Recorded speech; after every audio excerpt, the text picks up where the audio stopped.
What's going on, everybody? It's your favorite YouTuber, Austin Holloman, and we are back again with another daily interview with somebody that is putting in a lot of effort to show up because he's in Bangkok, Thailand, and it is like midnight or 1 a.m. over there. It's a lot of effort for him to wake up and bring you guys this show. So, of course, I came with my questions prepared. I hope you guys have any additional questions you could ask the guests.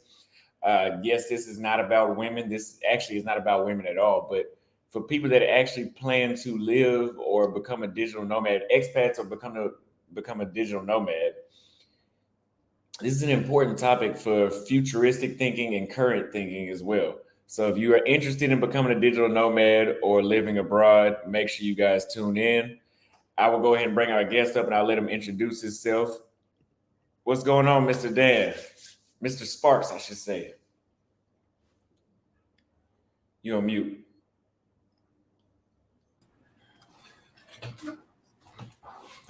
Austin, How's it Chad, going? Earl, great, fantastic. How are you? Good. I'm doing good as always.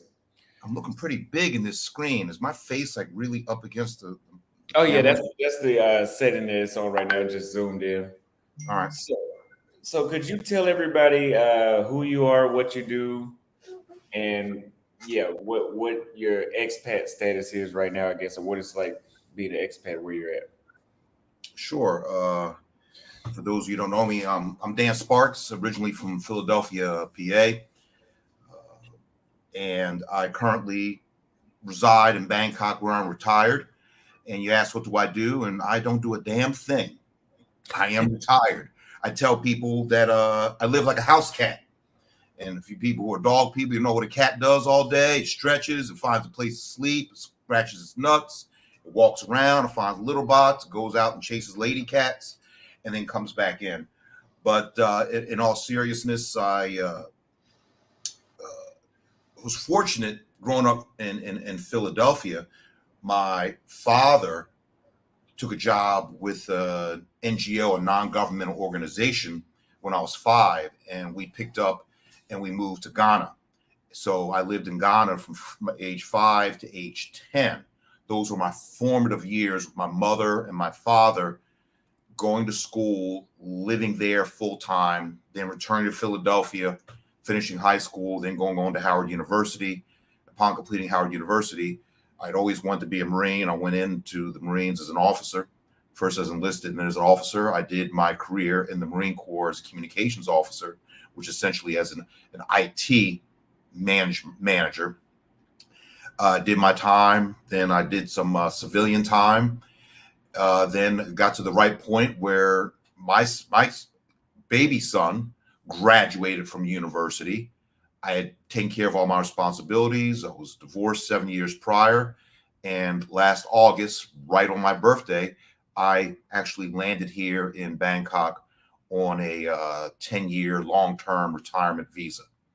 And that's where me and you met, because you were traveling and we met in one of the chats, and then you went to Kenya. Remember buddy Troy White, who lived 2 doors down from me at Howard University in the dormitory. So you start to see a recurring theme here, not to toot the horn of Howard too much, but I'm going to do it. But we have a different mindset. We're more globally minded there. And we take what we learn and we head out into the world and try and do great things. Wow. So that's it in a nutshell. And glad. I gotta love you, man, because it's midnight and I'm old.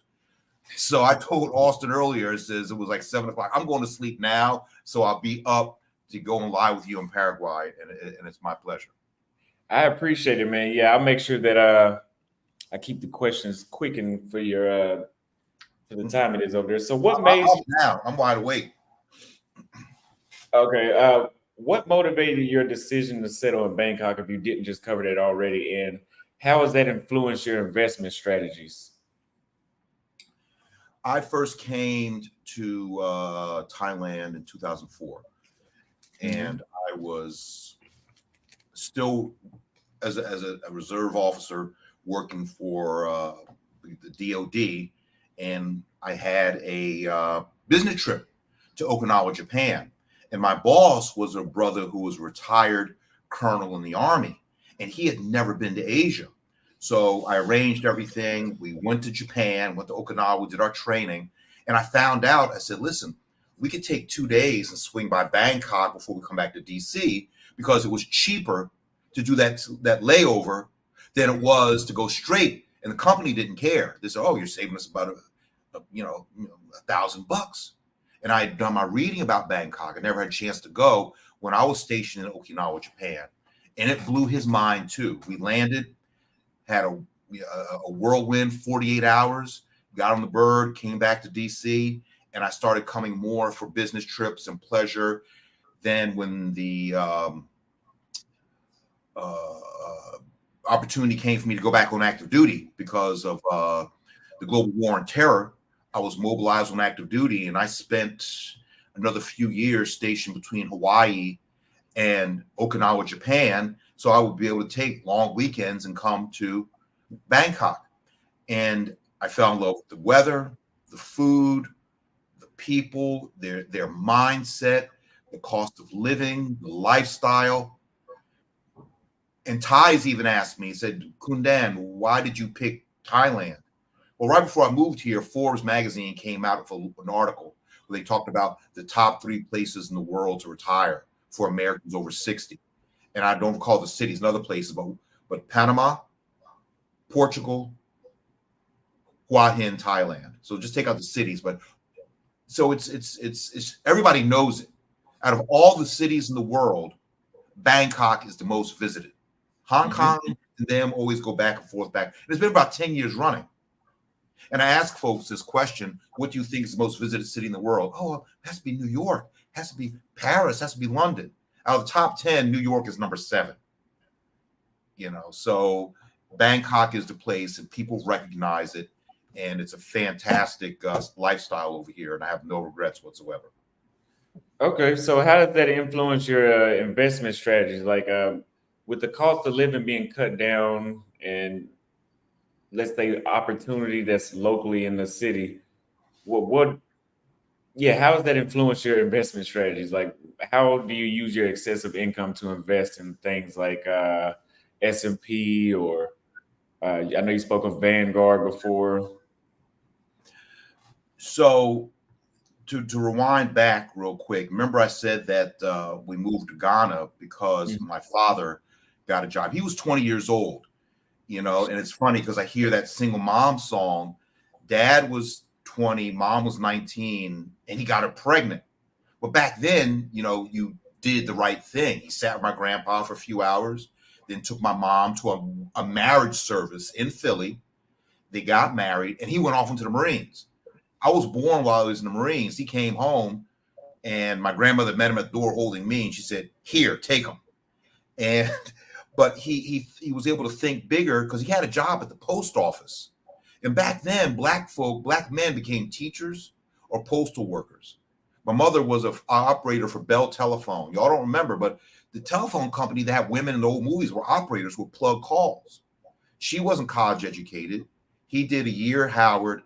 Then he did a year at Temple because his mother was a widow. They couldn't afford it. And he took a leap of faith to take this job working for the Department of State at an NGO. And I bring this up to talk about it has to be your mindset first. And for those who have read Robert Kiyosaki's book, Rich Dad, Poor Dad, I was fortunate. My dad was the rich dad. I didn't even know it yet. I just knew that he was hard on me, but he had no choice, being his mother was a widow and he was 10, 12, 13 years old making deliveries for the drugstore. And then he took this opportunity, a leap of faith, to go overseas. And he put those seeds in my mind about living and working. And he did all those investment opportunities, but it taught me that if you get a job overseas, not only do you get your salary, but they give you your housing. So we had a big house that was paid for. And me and my sister went to private school. So my first, from 5 to 10, I went to a school called Lincoln Community School in Accra, which is a top international American school in Ghana. I didn't even know it. I had kids who were the Australian ambassador's kids and the Canadian ambassador's daughter and all these Japanese and Israelis. I was one of only 2 black kids. When I say black American, because there were rich Ghanaian kids there. But that was what really put it in my head to live globally. And now the technology we have, because Thailand has some of the best internet in the world, You can manage your finances from anywhere in the world. So that's a roundabout way about how it's actually the mindset, that the technology is the tool, but your mindset gives you the wherewithal to manage your life from wherever you are. Okay, to follow up with that, can you explain the long-term and short-term investment strategies that have worked best for you since you've been an expat? So, as I said, I was married for 22 years back in the States. Mhm. And in the case of me, somebody being married, then having kids, as soon as you have those kids, the first thing you do is you buy them whole life insurance policies. Now, before we go further, I am not a licensed financial planner. I am not registered to give advice. This is just your Uncle Dan talking, give you what I've learned and what my dad taught me. And so people say, well, isn't that morbid that you're buying an insurance policy for a little baby? He says, no, we're all going to die, but no, you're not banking on the child dying. But and the white folk understand this. As soon as a kid is born in their family, they buy a whole life policy. So you get the kid's a baby, by the kid's 22, 23 years old, that whole life policy has a cash value. And that cash value, you can borrow against it for your first house purchase, to start a business, to move overseas. So that's the first thing. Now, certain people are entrepreneurs, certain people are salary people, and then people like me go into the military. I look at that as a vocation. It's not a normal job. I had to sign on a dotted line, sign away some of my rights in order to get the training and travel and all that. But we have investment vehicles. In the military, we have what's called thrift savings plan. In the civilian world, somebody works for IBM or AT&T or Jiffy Lube, you have 401k. You have a certain percentage you put in. Do the maximum. If your company matches 5%, you put in 5%, they're going to match that. It's free money to you. They're putting money on the table. Now, somebody like Austin, who had his own business, he does not have the ability to have a 401k with matching. Well, there's something called a Roth IRA, which anybody can open. And the max you can put into a Roth, I think, is $7,500 a year. You know, LeBron James, although a millionaire, still maxes out his Roth contributions every year. Now, what's the difference? Is that Roth IRA is you've already paid tax on that money. So when you're 59 and a half and you take that money out, you're not going to pay taxes on it. My son is 22. He's an Army lieutenant out in Fort Bliss, Texas, out in El Paso. But he had work before he went in, and he's paranoid about each year maxing out his Roth IRA. My dad still does. I do. And he does. Well, I don't work anymore, so I can't do it anymore. You have to have income coming in. And that money is set aside for you in the future. And like I said, we all use Vanguard. Vanguard's number one at about 8.6 billion. And then there's Fidelity, and then there's Schwab, the big investment firms. And they make it very easy for people to do. I mean, I'm a knucklehead. And if I can do it, all y'all can do it. You started a business, Austin. You had a business you started. I've never done that. I was just a dumb Marine getting a salary in the first 15. So they should listen to what you did, how you did it, and how you, at your age, you're far ahead of me and my peers. Okay, so that was more so long-term and short-term. What would you say is the short-term strategy? Was that the Roth IRA you were speaking of, this short-term? That's long term. You Okay. start putting in as soon as you. So as soon as you work, you fill out a form, which is your W-4 withholding form. You start getting paid. Your first job, 15, 16, 17. The minute you have a job where you get a pay stub and they withdraw taxes, you can open up a Roth IRA. Now, why is it called Roth? It was named after Senator Roth from Delaware, who first put in this legislation. Okay, so all of you out there, if you're working a job and you're getting a pay stub, call up one of those big brokerage firms and open up this IRA. Plain and simple. You have a little bit of savings. I know it's hard for young people to think, well, I need my money now. I cannot put aside $300 per pay period. But trust me, it will pay off in the long run. I'm just Googling right now to change it. Maximum Roth IRA contribution for 2024 is $7,000 for those under 50 and $8,000 for 50 or older.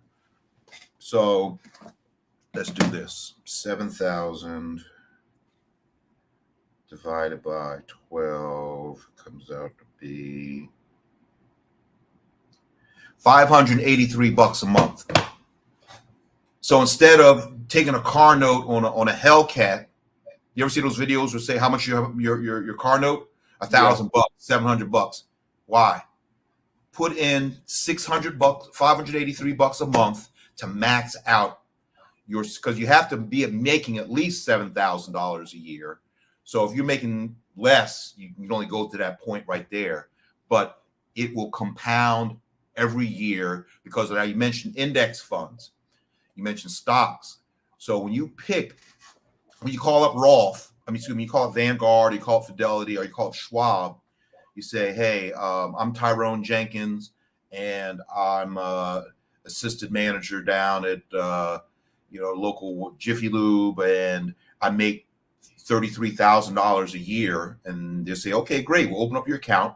And they'll say, well, you're young, you can have more risk.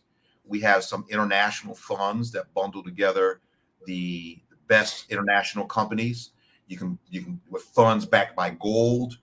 There are funds that are backed by the S&P Spider Index. You talk about the Standard & Poor's Index, which has mainly the technology companies. They look at the top technology companies and buy a slice of each one. So essentially, you're giving your money to Vanguard or Schwab, and those smart money people are packaging your money of everybody else's money.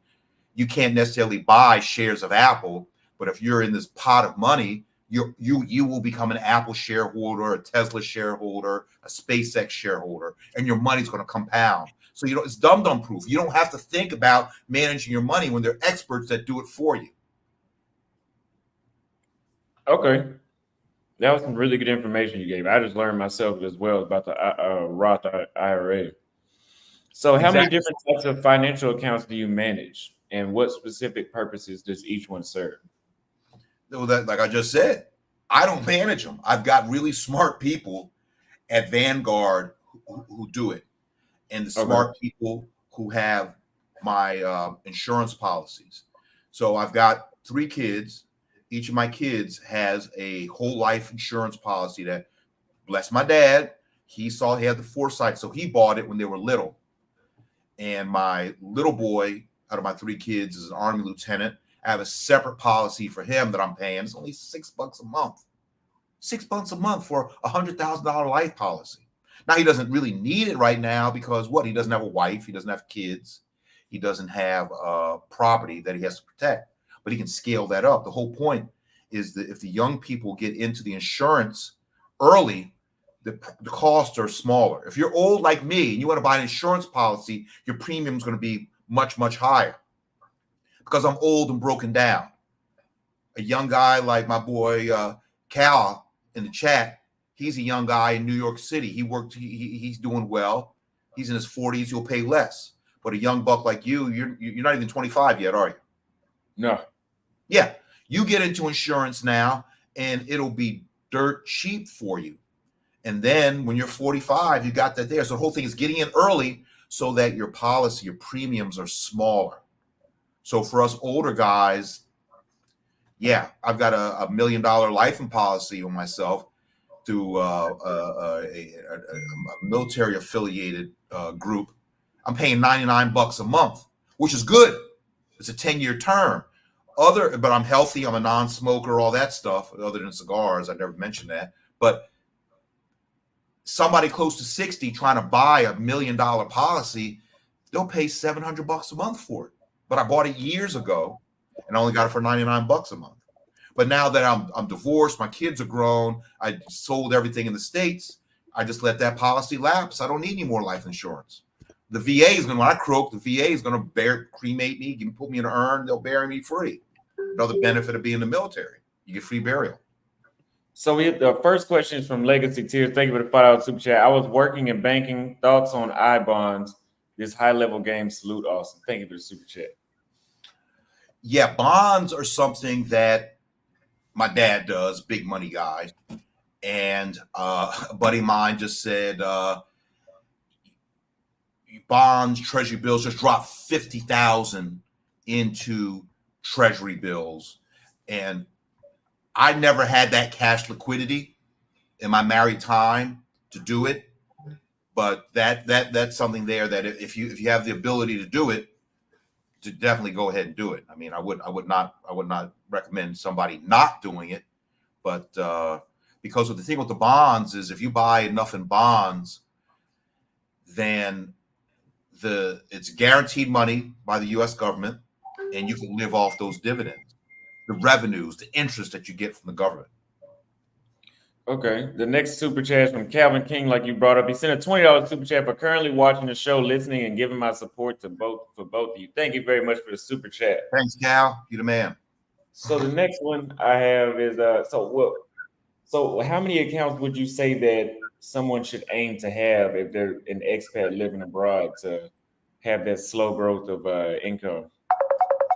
So are we? So let's go back a little bit since I'm in a unique case that I'm able to be fully retired, and but it should be transparent. What accounts you have in the U.S.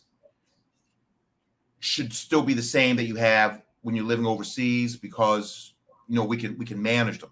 So let's say, like I said, a guy's in Houston and he's working for AT&T and he's making 75 grand a year, regular guy, and he's got his 401k. That's one account. He's got his Roth IRA. That's a second account. He's got his life insurance policy. That's a third account. He's not necessarily married, but he got his whole life policy when he was young, because one day, he wants to go ahead and buy a house out in Sugar Land, and then he needs money to put down on that. So that's 3 accounts right there. But you can open up only one Roth account, but you can open up another vehicle, certificates of deposit, which right now, if interest rates going up, and you can only say if you're with Navy Federal Credit Union, you can only buy one from them, but then you can go to Wells and buy one, and there's brokerage houses where you can buy. So with a certificate, all it is, it's a high interest savings account, and you give it to them, and it's locked. 6 months, 1 year, 5 years, you can't touch it. And I remember everybody was so happy years ago when the mortgage interest rates and interest rates for cars were down to like 1%, 2%. They were happy, but savings weren't paying anything. But now savings accounts are paying 4.5%. So you can take $1,000, go to your local bank, sit down, put it on the table, and they'll generate 4.5%. You pay yourself first. And it's not a matter of how much money you make, it's how much you spend. Austin, you've seen my flat. You've seen where I live here. Another reason why I live here, because on the street, I can eat off the street for $5 a day. For my dinner tonight, what did I made tuna salad and I had some tomato soup. But the night before, I made a nice Wagyu filet. It's all on your mindset. And I mentioned Kiyosaki's book, but I bought a couple of books with me when I left, and this is one of them. Everybody should get this book. I've read that book. It's over about 40, 50 years old. Think and Grow Rich, and it's updated, and it's rah-rah, and it gives you inspiration, and I keep it tabbed, and I go ahead and read it.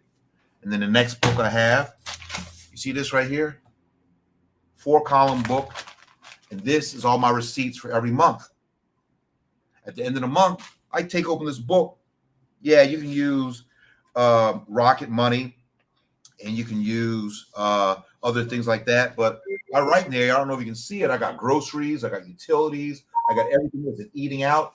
I write down, I reconcile at the end of each month what I spent. Personal, debauchery, whatever. And I learned this from my dad, whose wife happens to be from China. She keeps them, and she sits at the end of them. I said, Dad, what the heck is she doing? And he's a certified public accountant, retired CFO. He taught me everything I knew about money. But I was in my late 40s when I learned to keep a book and then look at all of my darn expenses for the month. Half of us, 90%, my dad calls them 90%ers, don't know where their fucking money goes. Excuse me for cursing. Yeah, I would You agree make with that. money, your money manages you. Exactly. Yeah, it's very important to keep track of your expenses. I check everything all day constantly because I have to make sure I know everything that I'm spending. So your advice to managing money was keeping track of your expenses and having someone at Vanguard manage the accounts and do all the working for you is what you advise. Yes, and one of those big firms, because it's dumb proof, where you would send your money. So for those who are entrepreneurs, and you're an entrepreneur, so people wonder, well, what does that mean? It means somebody, quote Kiyosaki, an entrepreneur is somebody who knows how to make money. An entrepreneur isn't necessarily somebody who gives a few bucks and they're selling Herbalife on the side or slimming tea or things like that. They find a need and then they go ahead and they leverage it with their skills to generate revenue. You were generating revenue cutting hair, but you stumbled across generating revenue through YouTube, which didn't exist. Mm-hmm. See? Mm-hmm. And so there's money to be made out there. Now, looking at in the case of me being here in Thailand, I got a good buddy, my good brother, been here for 8 years. He's a personal trainer. He's like the ghetto David Goggins, ripped like him, everything. He's here on a teaching visa because that's one of the ways you can get a visa to live here. He teaches English only 1 day a week. The other 6 days a week, he's a personal trainer. And he's been here for 8 years doing it. And everybody knows him. And so there's ways that you can use the system or whatever country you want to live in. And here in Thailand, they have visas for if you want to be, if you work, say you're that guy that works remote for AT&T, you don't have to come into work. If you work for a major corporation, you get a visa to stay here. They have them in Colombia. They have them in Dubai. They have them in Portugal. There's places all over the world that want you and your talents to come, and they're not going to charge you taxes, and you're going to spend less money. So why wouldn't you want to pick up and live overseas? Yeah, so that's exactly. part of it, as opposed to being an old goat like me. I would agree. Yeah, I would agree. So would you say that living that minimalist lifestyle made you invest more aggressively or conservatively? It made me, well, as you get older, you get more conservative. And it's funny you mentioned minimalist. And I mentioned, briefly, I got divorced 7 years ago. Well, when I went through the worst part of my divorce, my dad went through it, my best friends went through it, and they said, Dan, when you go through your divorce, you're going to eat Franks and beans for a few years, but then you're going to be all right. So I don't want to say at my lowest point, but in 2018, I had come back from UAE where I was making mid six figures as a consultant, had to come home to finish all this divorce child support stuff, living in my dad's basement in Charlottesville, Virginia, and I was making $12 an hour loading bags at the airport. Really? And that was in 2018. I was 52 years old, out there in the rain, the snow, the sun, with these young millennials hoofing bags, which I'd done before September 11th. So I knew what I was doing, and I was out working them. But I'll come home at night, beat, body hurt. But you talk about minimalist. Down there in Central Virginia, I met people at the airport working there full time, making 35, 40, 45,000, who owned homes, who were married, who were putting their kids through school, and they were doing it out in the countryside, away from the big city where the cost of living was less. So that's when I realized my ex-wife had the big house. She had the kids. She had the cat. I was paying alimony. I was paying child support. I had nothing, and I'm working with these other people who on paper had nothing, but they were happier. They were doing better. And sure enough, another job came. I did that for about 8 months, and I went back overseas. That's where I met you, because it was right after COVID. I'm sitting there in Abu Dhabi watching you online. But that being at my lowest, working hourly, post 50 years old, I knew I was gonna get my Marine retirement eventually. But until then, I had to work. So there's no shame in doing hard work. Other guys probably would have sat on the couch and cried about it. I said, fuck, I gotta get up, I gotta do something. But minimalist, we don't need a lot. I've got this. You've been to my place, everything like where Austin is staying now, Airbnb. Here in Thailand, when you rent a place, it's fully furnished. So 2 bedrooms, 2 bath, all the furniture. All I did was buy me a nicer television. That's it. Wow. The internet I had to get. The electricity, I was just bitching today about the electricity. My electric bill is $184 for the month of May because it's summer here, so the rate is high.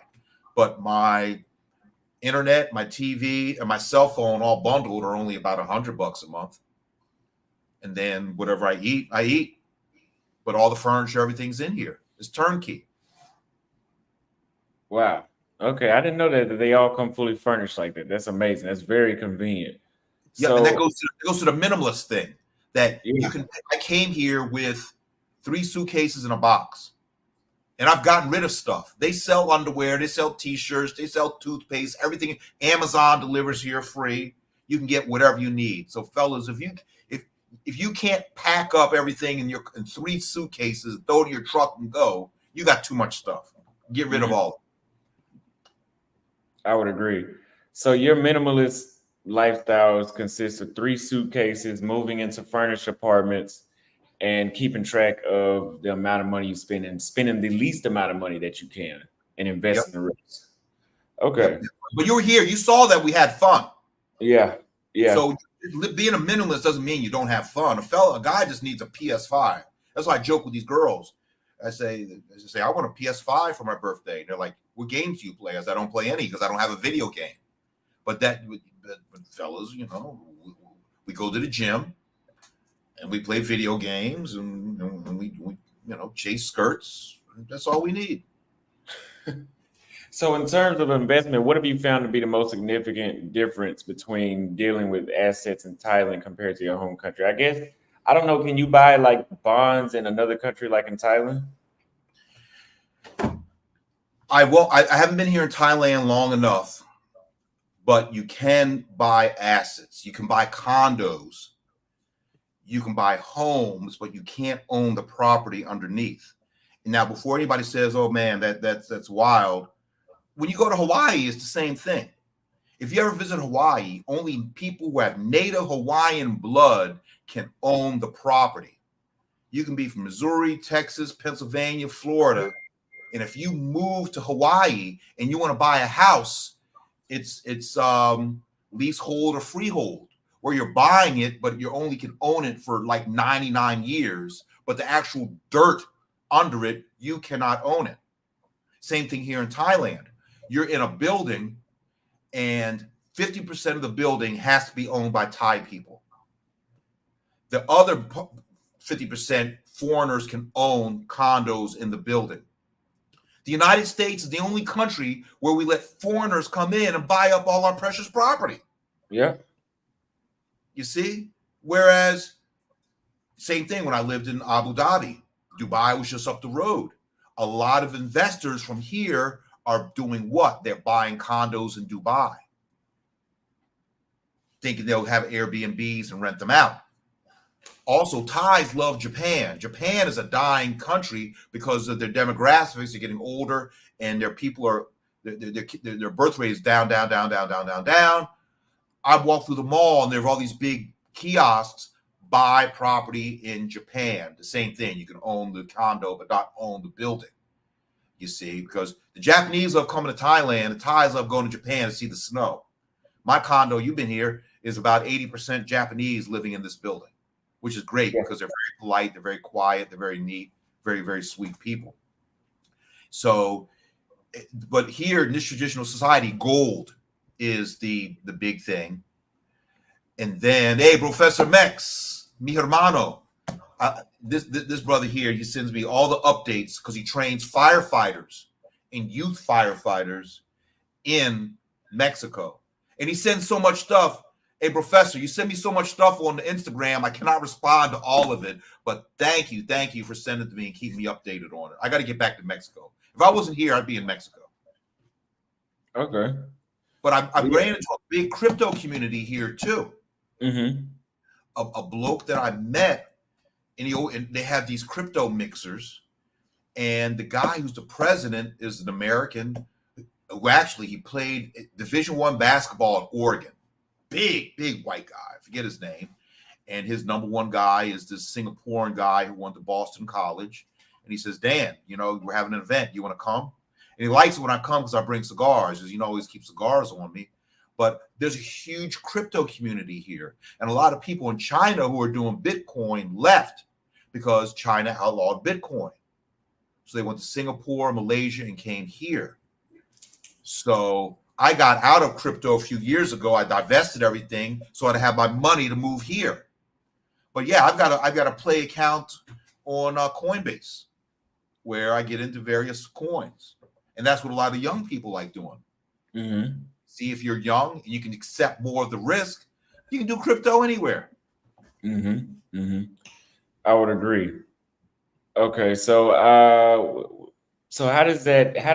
well, you already brought that up about owning real estate in the United States, so you pretty much answered that. So how do you approach investing in stocks and ETFs and cryptocurrency, since you just brought up cryptocurrencies? I know you use Vanguard for. Go ahead. Yeah, so for your traditional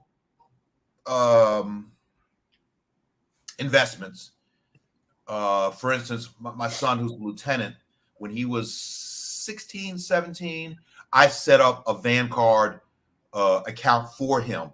It was a custodial account. Another thing, if you have kids, you can open up accounts for them and you're the custodian. So start the savings. So when he graduated and I says, look, here's your statements. He said, what? You have all this money for me? I said, yeah. Then when he turned 21, he took control of her. And he took that custodian account, showed that he was working, opened up the Roth and moved that money over. And like I said, you can put in that $7,000 a year. You have until April 15th tax time. But this bastard, he wants to have it done. He's already maxed out his 401, his Roth for the year. You see, so you open up that account for your kids, and he's got a Schwab account also, where you can have like a Schwab One checking account, high interest checking, that you put your money in that earns more than Navy Federal or Wells Fargo or Chase. Okay, and so go ahead. You would recommend Schwab and Vanguard to use as for investments with stocks and ETFs? Yeah, like I said, the top three are Vanguard, Fidelity, and Schwab.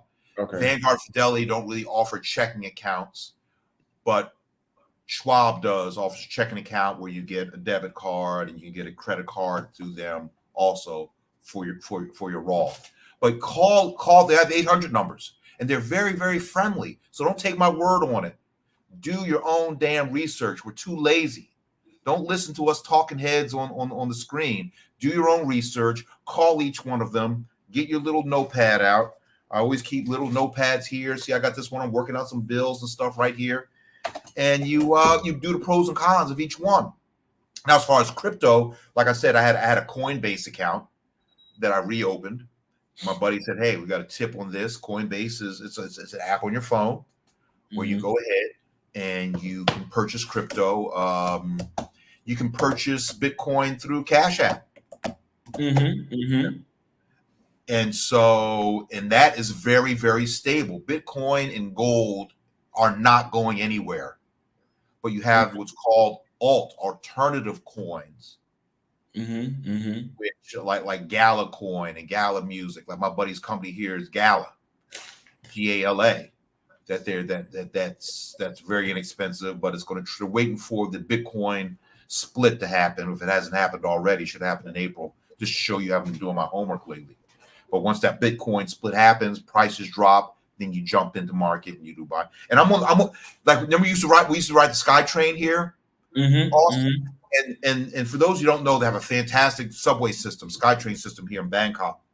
Everybody has their headphones on. It's quiet as a tomb. They're looking on it. You figure they're watching YouTube or they're watching TikToks. They're looking at the charts for the crypto. I just happened to look over. When those bums are taking too much time on the leg press machine, he's sitting there looking at the graphs. So they're very astute over here when it comes to the Bitcoin training. Okay. So that being said, what about the tax implications in investing in those assets like crypto and stocks and real estate as well? So I remember I was listening to you yesterday when you were talking to the brother who was saying that the taxes were really whacking him. Who was the guy you talked to yesterday? Who was that? I know we had a guy come on that said he was a financial advisor, but who was that said that the tax was whacking? He wasn't an advisor. He was a guy who was traveling. But you mentioned to him the U.S. foreign earned income exclusion. Oh, checking effect. Yes. So does he live in Czechoslovakia? No, he said his name is actually Czech, but it has nothing to do with the country. So where is he now? He's from Miami, but he said he was in Mexico yesterday.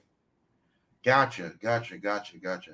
So you're to the audience out there, you're working for a firm or you're a digital creator, and you can't really see it, but I'm in my condo, but there's a building right over here. I can look straight into it.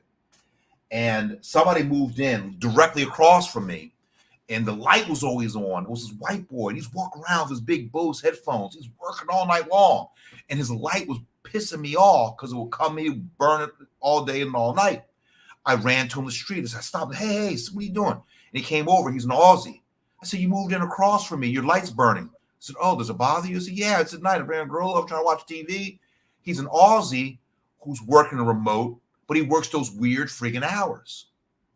And so I met him, and I look at him, and the number of folks working nomad lifestyle is blowing my mind. And I only recognize it because he's walking the street with those big gray Bose headphones on. Well, now he keeps his light off because he got his first electric bill. I said, dude, electricity is expensive here, relatively speaking. But if you are an American and you are out of the country for 335 days of the year, you do not, your first $109,000 is tax-free. That's what it was a few years ago. Let me just check it out. And that's the net profit, again, to reiterate, right? Yep, foreign earned income exclusion. Oh, wow. For your 2023 tax filing, the maximum exclusion is $120,000 of foreign earned income. Just a few years ago, it was only 109. So if you're outside of the U.S. for 335 days at least, then you get that. So if you earn $75,000, that's less than $120,000. So you don't pay any tax on it. And that affects your AGI, your adjusted gross income. When you fill out your tax form, you work for AT&T and you put down $75,000, and then you minus the 120, it's in the negative. Your adjusted gross income is negative. There were years where my adjusted gross income was negative 10,000, negative 5,000. You see, so folks don't know that, and I didn't get a fancy tax preparer, which you can get when we were in UAE, and over here you can get a good accountant for like $2,000. I tell young black men, always get a good CPA to do your taxes and have a good criminal defense lawyer on retainer at all times. So you can call them, they're there for you. It's money well spent. But since my dad was a CPA, he taught me everything I needed to know. And I use the H&R Block software and have the 800 number. And I really don't have a lot of assets. But if you're a businessman like Austin, then you have more streams of income coming in that you have to be careful for. So don't pay for the Challenger or the Hellcat. Find a good accountant and just pay them the money and have them take care of your business for you. But if you're overseas, you're not going to pay that tax, basically. And the visa that I'm under a long-term retirement visa. And Thailand doesn't charge me any taxes. Dubai didn't charge any taxes. Abu Dhabi didn't charge any taxes. And I also, under my visa, I have an e-work permit. If I wanted to work, if I wanted to consult, I could start working here, because that's a big thing. Folks come here and they say, well, how do I get a job? A lot of people ask you all the time, Austin, how do I get a job overseas? And then you came out with your book, and you had the list. How many jobs did you recommend when people pay for your list of how to 300. 300. Exactly. Remind them real quick about these overseas jobs you told them about. So a lot of them are call center jobs, which pay around $20 an hour, which in the States, that's pretty much, what you should be making. But you got to remember, $20 an hour is $100 an hour in Brazil. In most countries in Africa, it's $80 to $120, and you would live the equivalent of that lifestyle in those countries. And it's a free list. So if you guys have not already, it's always, where is that listed? I know it's on theaustinholloman.com, but I believe that I always put it in my description of my videos. So if you have not already, download it if you're looking for opportunities to live abroad. And it's funny because when I lived in Abu Dhabi, most of the Americans there were school teachers. And my one buddy, his wife was a principal at a school, and he was doing some real estate, but he lost his job. He applied and got hired by American Airlines at $26 an hour to be a call center person at home. So he flew back to DFW, to Dallas, Fort Worth. That's what a big hub is for American. Stayed with relatives, and he did training for 8 weeks. They gave him his laptop, his little headphones, gave him all his darn training. He packed it all up and then went back to Abu Dhabi, living under, the wife's housing, the wife's visa and all that stuff, answering calls from Americans in America for American Airlines, living in Abu Dhabi. Dum-dum proof. They're hurt for that kind of work. So any type of remote work that you have, pick up and do it. And it's funny you mentioned remote work, a call center. I'm in a chamber of commerce here. And I met this bloke, and he's in oil and gas. And he says, Dan, do you know any English speakers? I'm opening a call center here in Thailand. I cannot find enough people. Now, the salary based on experience is only about $600 a month, which is the average salary for a Thai.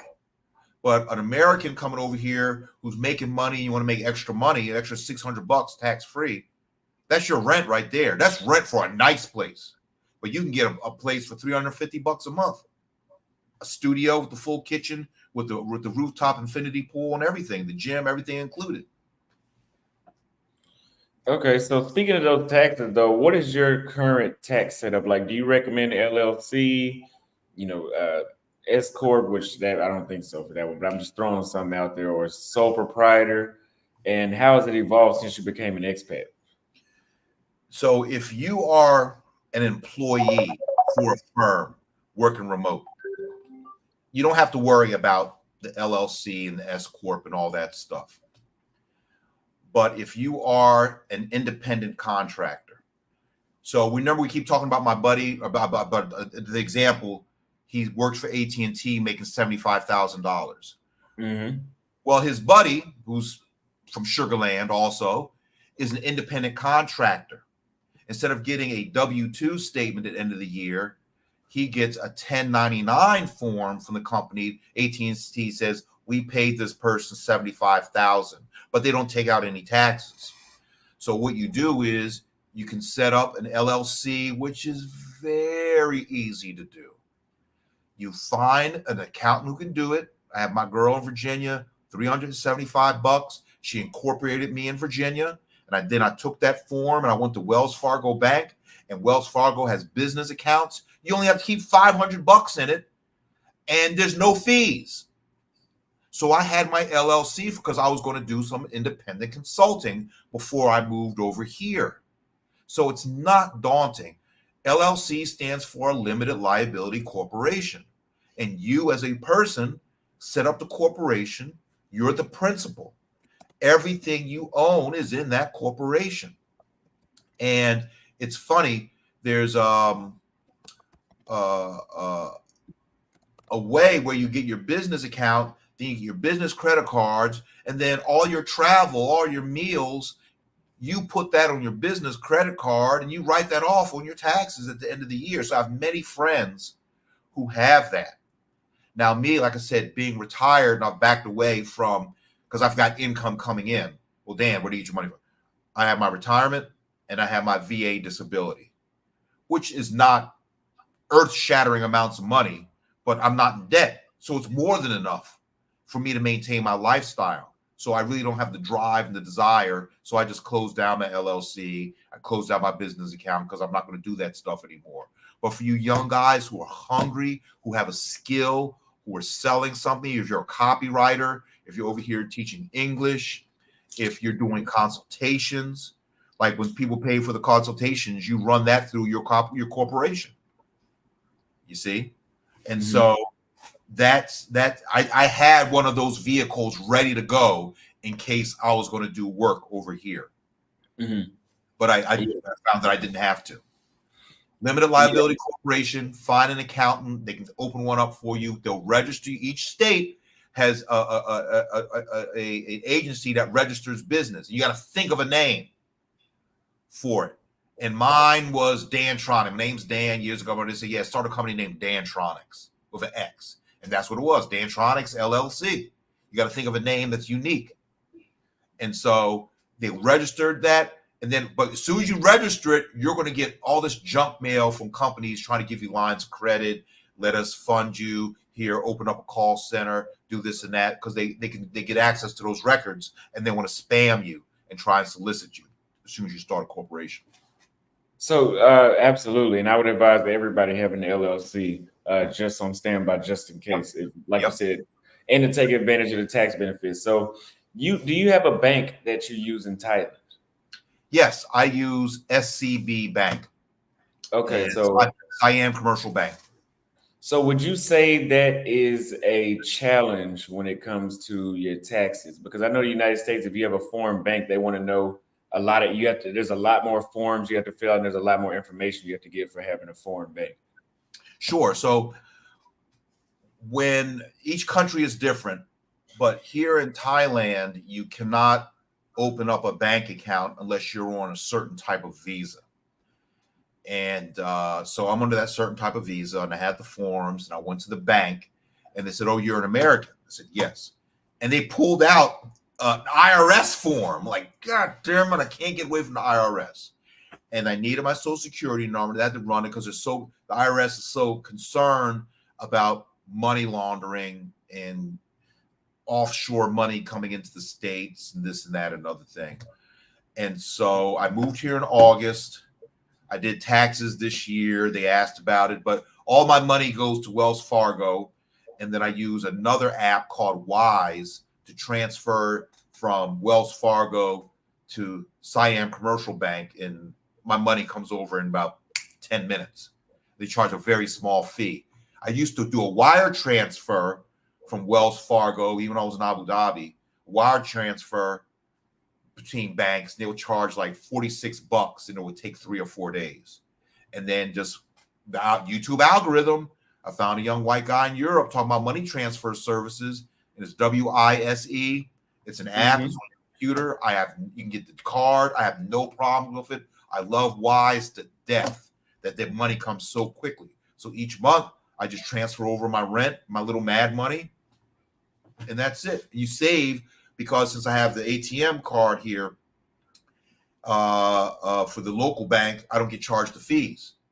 It's only the U.S. charges fees if you're Wells and go to Chase. Now, they might say you have a special account and you have like 5 different transactions per month. But over here in Abu Dhabi, they don't care. It's like any ATM machine you can use. They won't give you a fee on it. Okay. Yeah, Wise is great. Wise actually locked me out of my account though, and I haven't been able to get it back for whatever reason. I just opened it one day and said that my account was at high risk. I don't even understand why I would say that, but it is a good service. Did you try Revolt? That's another one. Yeah, I have that one, and I have the card. Revolt works for you. Yes. Okay. Are they as fast as Wise? Why is more convenient and why it has more currencies, but the other one works about the same. Okay, that's good. So, That's good. from your experience, what are the key considerations when investing in real estate as an expat in Thailand? I don't think you've invested in real estate in Thailand, or And the correct? only reason why I don't invest in real estate is, and I divested of everything that I had in the US, is I want to be free. Like I said, 3 suitcases, pick up and go. Like Macaulay says, in that movie Heat, you do not want to be attached to anything that you cannot leave in 30 seconds if you feel the heat around the corner. I want to be a dot on the horizon. I just want to be poof, gone.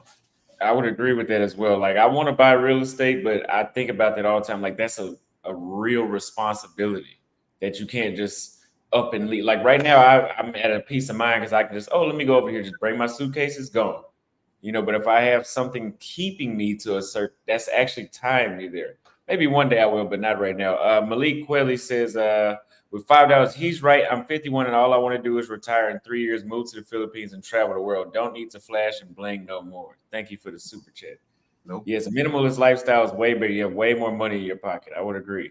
So, So it's funny. It's like I said, my son just moved to El Paso in the Army. He'll be 23 in July. And he met all these other lieutenants. And it's great because he's meeting all these other lieutenants who've been a little bit longer. But the African lieutenants and the Caribbean lieutenants, like, hey, their money acumen is higher than the U.S. kids, because a lot of them, he says, not already own 1 or 2 rental homes. He's like, Dad, these guys are buying homes. They go to one base, they buy a home, they rent it. They go to another base and buy a home and rent it. I really want to be pre-qualified and buy a home. And I'm like, pump your brakes, because when you own a property, you're tied to it. And sure enough, he's going to El Paso to look for a place, and he's renting a room from another lieutenant who went to West Point. The kid was panicking because the kid is getting shipped out for a year and a half and had nobody to rent his place fully furnished. But in the little lieutenant network, my son is a Kappa like me, and the lieutenants were alphas, and they spoke. Said, my fraternity brother needs somebody to essentially pay the rent and house sit while he's off for a year and a half. Dylan slid right on in. They said, you see, you could own property. I've known so many people in the military who've owned properties all around Camp Pendleton, Fort Stewart, Fort Lewis, and they move out and they can't find people to rent their dang homes. So they're paying a mortgage on an empty ass house. Meanwhile, they're overseas.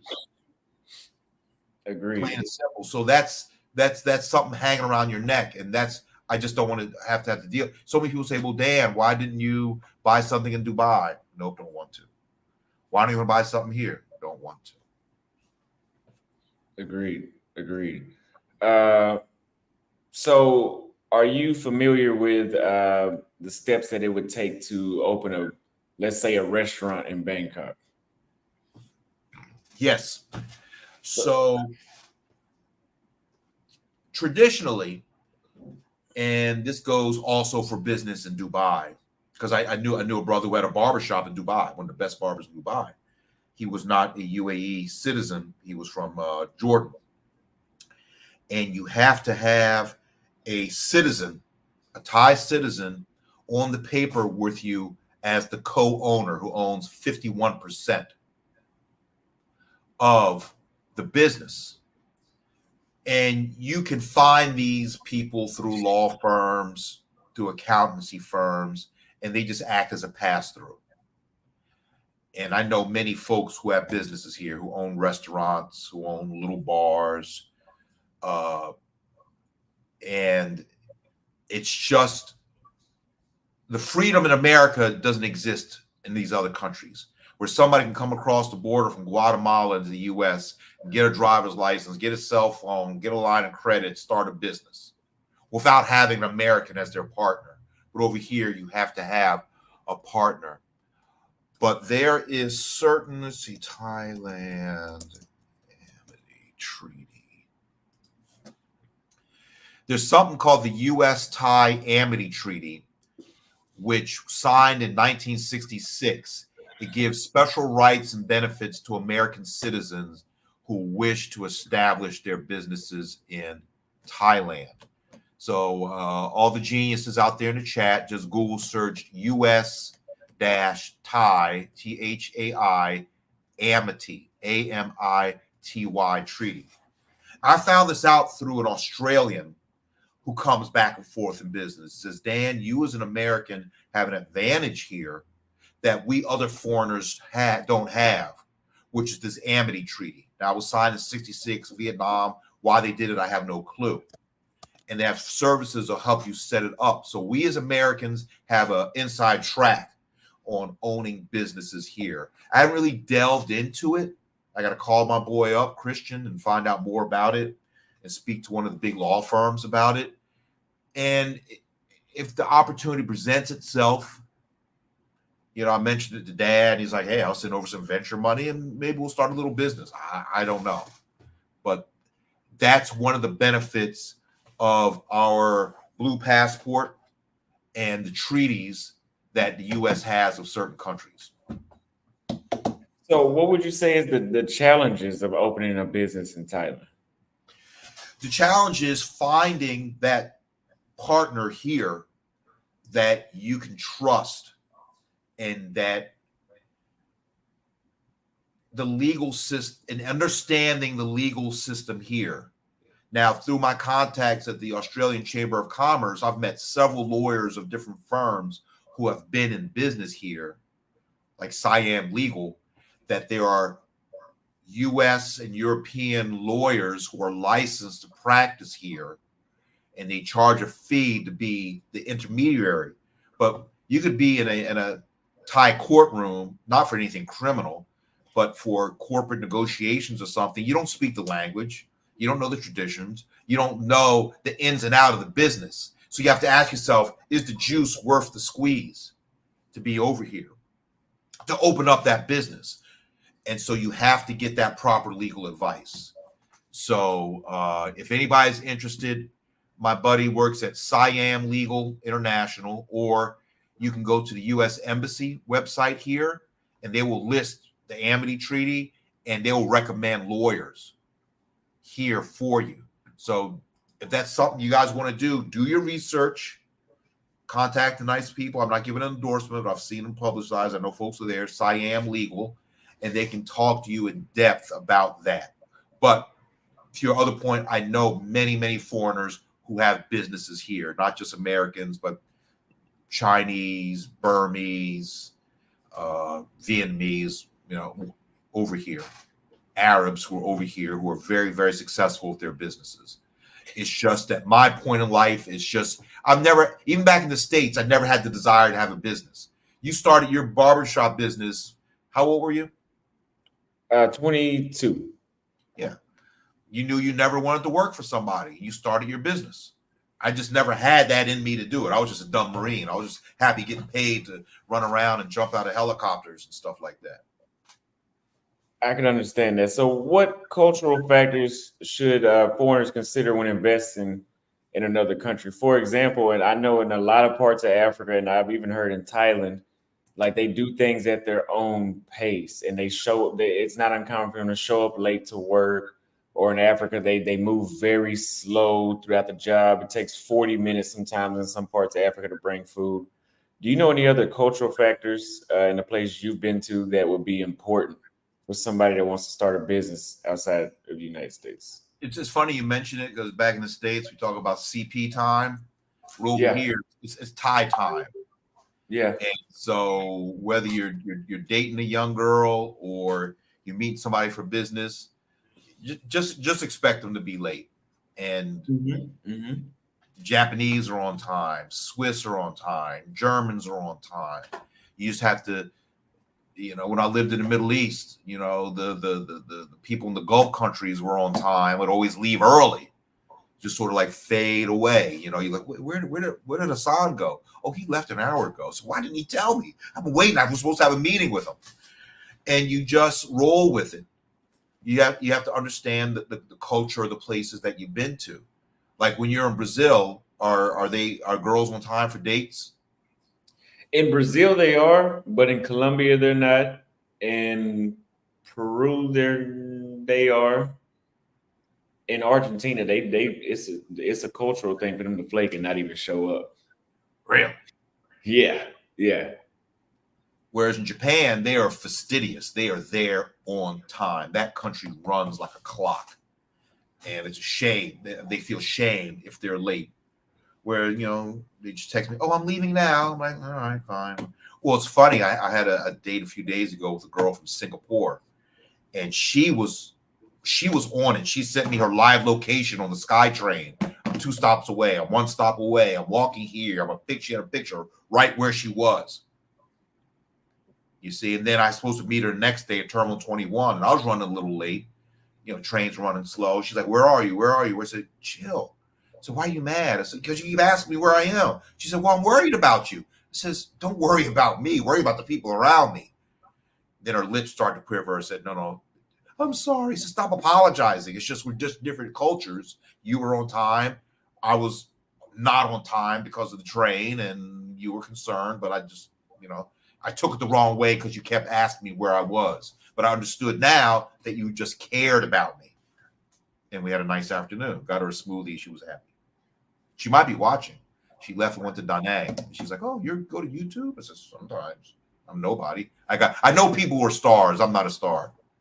Yeah. Okay.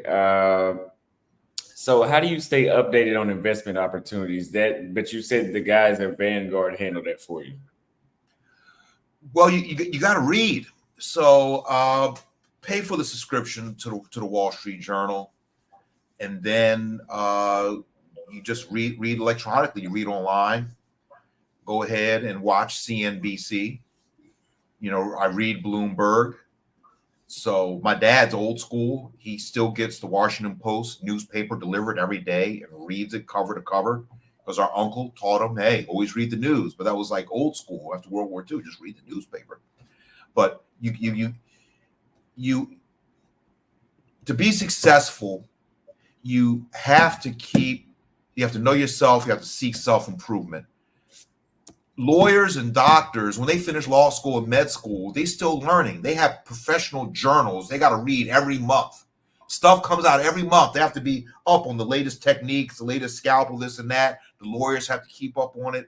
If you want to be an entrepreneur, if you want to make money, you have to keep reading. You have to keep your pulse on what the business world is doing. Laws change where you go. Years and years ago, when Sarbanes-Oxley was passed by the U.S. Senate, that put restrictions on corporations. And my dad always says, before Sarbanes-Oxley, we could just spend money. But after Sarbanes-Oxley, we have to account for every paperclip that we buy, especially when it comes to government contracts. So you have to stay up on the latest legislation on the state and local level. And like I said, I hadn't read about the income exclusion. I was off by $11,000. I still thought it was 109,000. It's up to 120. You see? Mm-hmm. And so August will be my 1 year overseas. Like when you went home, you were in the States for how long? 3 weeks. Yeah. So you can come back to the States as long as it stays under 30 days, because there's 365 days in a year, and you can do 335 days. But that doesn't count if you come back for business, you see. And so you were home, you saw mom 3 weeks, poof, you're gone. So your foreign earned income exclusion is still good. And then mine will kick in this is May, June, July, August, in 3 months. Okay. So can you share an experience where a cultural misunderstanding impacted your investment decisions? No, I've never invested. Yeah, I thought so. So how do you balance diversification in your investment portfolio? What you have to do is, once again, it's outcome driven. What does that mean? You're a young man. You're 24. You're going to live another 60 years, so you can take more risk in your investments. Mm-hmm. You can put your money into tech startups, biomedical startups, international index funds. Mm-hmm. See, but you have to, if you do an international fund, what's happening? we've got wars all over the world that are going to affect. And it's funny because the Biden administration told the Ukrainians, stop bombing the Russian refineries because you're going to drive the price of oil up. Well, guess what? The price of oil just went down. So if you had done a short on oil, saying it was going to go down, you would have made a lot of money. That's counterintuitive, you would think, because Russia is nothing but a big gas station. They were a net oil exporter. But as the Ukrainians take out their refineries, they cannot refine that oil into petroleum products. I'm older, so I have a lower risk tolerance. So I want stable bonds, gold, something that's cash that I'll maybe only make 2 or 3% on it, but I know it's stable. Nothing's going to happen to it. So for the young people, higher risk, higher reward, higher profit on it on the long term. And every year you look at it, and then when you get a wife and a house and kids, you have to bring your risk down because you have other people that you're taking care of. If you stay unmarried, but you're not going to be young forever, you get 30, you can still do some risk. 35, 40, you're going to start pulling back on the throttles and moving out of stock funds into more of a bond fund type of thing. So you speak to your financial planner, you look at your goals. If you want more money in the short term, you do more high risk. Okay. And that affects your diversification. And for the slow ones in the back of the room, what is diversification? All that means is you have a mix of products. So imagine a pie. 100% of that pie is your money you invest. You do, as a young man, 10% in bonds. Why only 10%, Dan? Because they pay lower interest rates. So you want to make more. The rest of it is in SPDR index fund or an IT growth fund. If something says growth, that's high risk, but you will make more money. And then as you get older, that mix, that diversification, that's sort of like, you date one girl who's black, white, yellow, Puerto Rican, or Haitian. You got one of each. That's diversification. A mix of girls you're dating. Same with stocks. A mix of darn investment products. Wow. Very good information. So what are the advantages? You say that you haven't invested in Thailand. Because my next question, what are the advantages and disadvantages of investing in emerging markets like Thailand? I think that it's just there's a risk that you could lose your money, or it just takes a long time for you to actually see a real return. And it's riskier. It's riskier as in somebody could rip you off and run off with your money. Investing in emerging markets that don't have the same policies. But the next question after that one is, can you talk about any investments that didn't go as planned, and what lesson did you learn from that? Just in general. Sure. So I'm looking right now, local shares. Both local and foreign investors can trade local shares, but foreign investors are not entitled to dividends or have voting rights.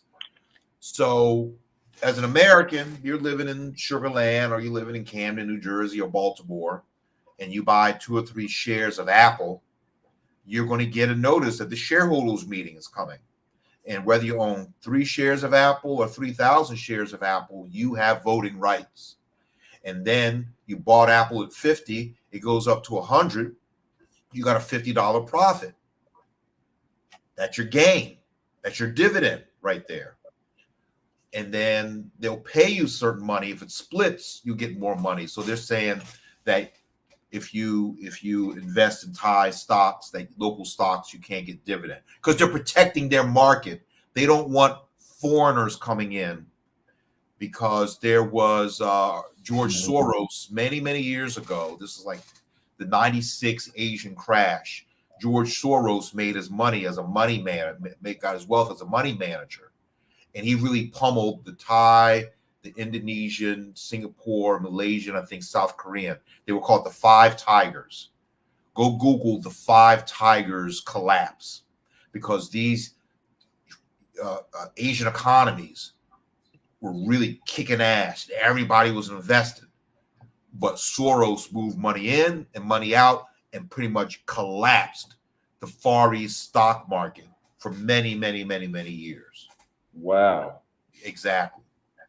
So we got a couple of super chats from Will. He says, I'm a business major myself working globally. Awesome value of self-investment and knowledge management skills. Thank you for the super chat. I'm glad you guys see the value in this content. Crown of Enlightenment says, Austin, these types of streams are very helpful. Please keep content like this going. Thank you to the older gentleman who's giving knowledge. Thank you for the $5 super chat. Now let's see. The 4 Asian tigers. That's what it was. Where did the collapse go? You may have already answered this. We've got a lot of information, so I'm trying to keep up with everything. But how do you manage your investment portfolio to ensure compliance with both local and home country tax laws? So we already talked about the Foreign Earned Income Exclusion Act, but what about the tax in another country? Like I know if you decide to move to Argentina, the first 5 years you're there, they don't tax you. Can you give people advice on what it would be like in Thailand? So that's the one of the big driving points of us being expats is to go where we can mitigate our tax and not have to pay tax on the money that we make. And there's a guy called Nomad Capitalist. He's got really good YouTube episodes, but don't do his service. He wants like $10,000-$20,000 to help guys get passports in Comoros Islands or in Trinidad or Barbuda, a place like that, these offshore havens. But his little videos are very, very, very, very helpful. And there are places where you can go to just lower your tax burden. I mean, if you think about it, we fought the Revolutionary War against Britain over a 2% tax. Now we're paying up to 30% of our taxes. And if we talk about overthrowing the government, oh, you're a radical, you this and that. I'm not talking about overthrowing the government in any way, shape, or form. But that's why we fought for independence from Britain in the first place. And now we're getting strangled with taxes. And so now we have the ability, black man, brother man in America, to take your skills, leave the States until the business climate gets better. A buddy of mine, I was talking, he's a guy who buys bonds. We're in the Marines together, started his own firm, fabulously wealthy. He's got government contracts. He's like, with this administration, it doesn't pay for me to make any money. So he's pulling back on the amount of contracts he's trying to find and the money he's making because he's just getting hamstrung by the U.S. government. He says in a few years, I'm going to stop. He could sell everything now. But certain people get addicted to making the money, the rat race, the excitement of it. And it's really hard for them to say, I'm stopping and picking up. Like when you said you were going to leave the States, I'm sure you have people in your ear saying, you're out of your damn mind. You got a good thing going on here. And you probably doubted yourself too. But when those naysayers came to you and said, Austin, don't go, what did you tell them? I got to find out the hard way. And I got to do it myself. I know what I'm doing. And you proved them all wrong. So, but getting back to the major point of the question, when I was living in the UAE working as a government contractor, I was and the rest of us on the team were all retired military. So one day, at every U.S. embassy, they have what's called a defense attaché. So one day they said, everybody come to the headquarters, you got to sign papers. And what happened was an officer from the U.S. embassy came with these forms, and we as retired officers had to sign this form stating that, yes, we are retired military and we are not violating U.S. laws by divulging secret material or proprietary U.S. information, even though UAE was our ally. We had to do that once a year. I forget exactly what that was called. But why do I mention this? Wherever you go, Colombia, Brazil, South Korea, Japan, Kenya, Spend the money and get the two things I told you, the good accountant and the good lawyer, and follow their advice. Certain things we can find flights on our own, we can find Airbnbs on our own, we can find chicks on our own. But when it comes to your money, pay and have the experts advise you on it. Don't listen to these talking heads. Don't listen to me in Austin. We can point you in the right direction. But get off the schneid, spend the money to hire the best and the brightest accountant and lawyer wherever you are to guide you. That, I think, is that even when you're still in the States, do it. All right? Because at any time, I've known guys who got surprise divorces. My one buddy went to the ATM machine, couldn't get any money out. Why? His wife set him up, had the divorce, froze all the assets. He has access to no money. She had been planning it for months. He had no lawyer. So you got to keep a lawyer and retainer and a tax accountant. Okay. What strategies do you recommend for currency management? So I know you said that you had a bank account in Thailand. So do you use that as well to how do you manage the fluctuation of the value of the Thai baht versus the dollar with the bank account? Well, the good thing is that I only have to worry about that when I send my money from the US over here. And Wise does one thing about Wise and Revolt is they give the best overnight, the interbank rates. And when you're in Thailand, people who've never been here, there's 5 ATMs on every block, and there's money changing booths. Even in little towns, even in little neighborhoods, there are booths of money changers. You just don't see money changers in the States. We just don't have them. Maybe at the airport, and they charge outrageous fees. But there's certain places where you can change your money over. They got at Terminal 21 at the BTS stop. People are always lined up right there to change money. Me, I go where the locals go. I go to Arab Town down by Soy 1, where all the Arabs have all their hotels and whatnot and restaurants. And for some reason, they give the best rates over there.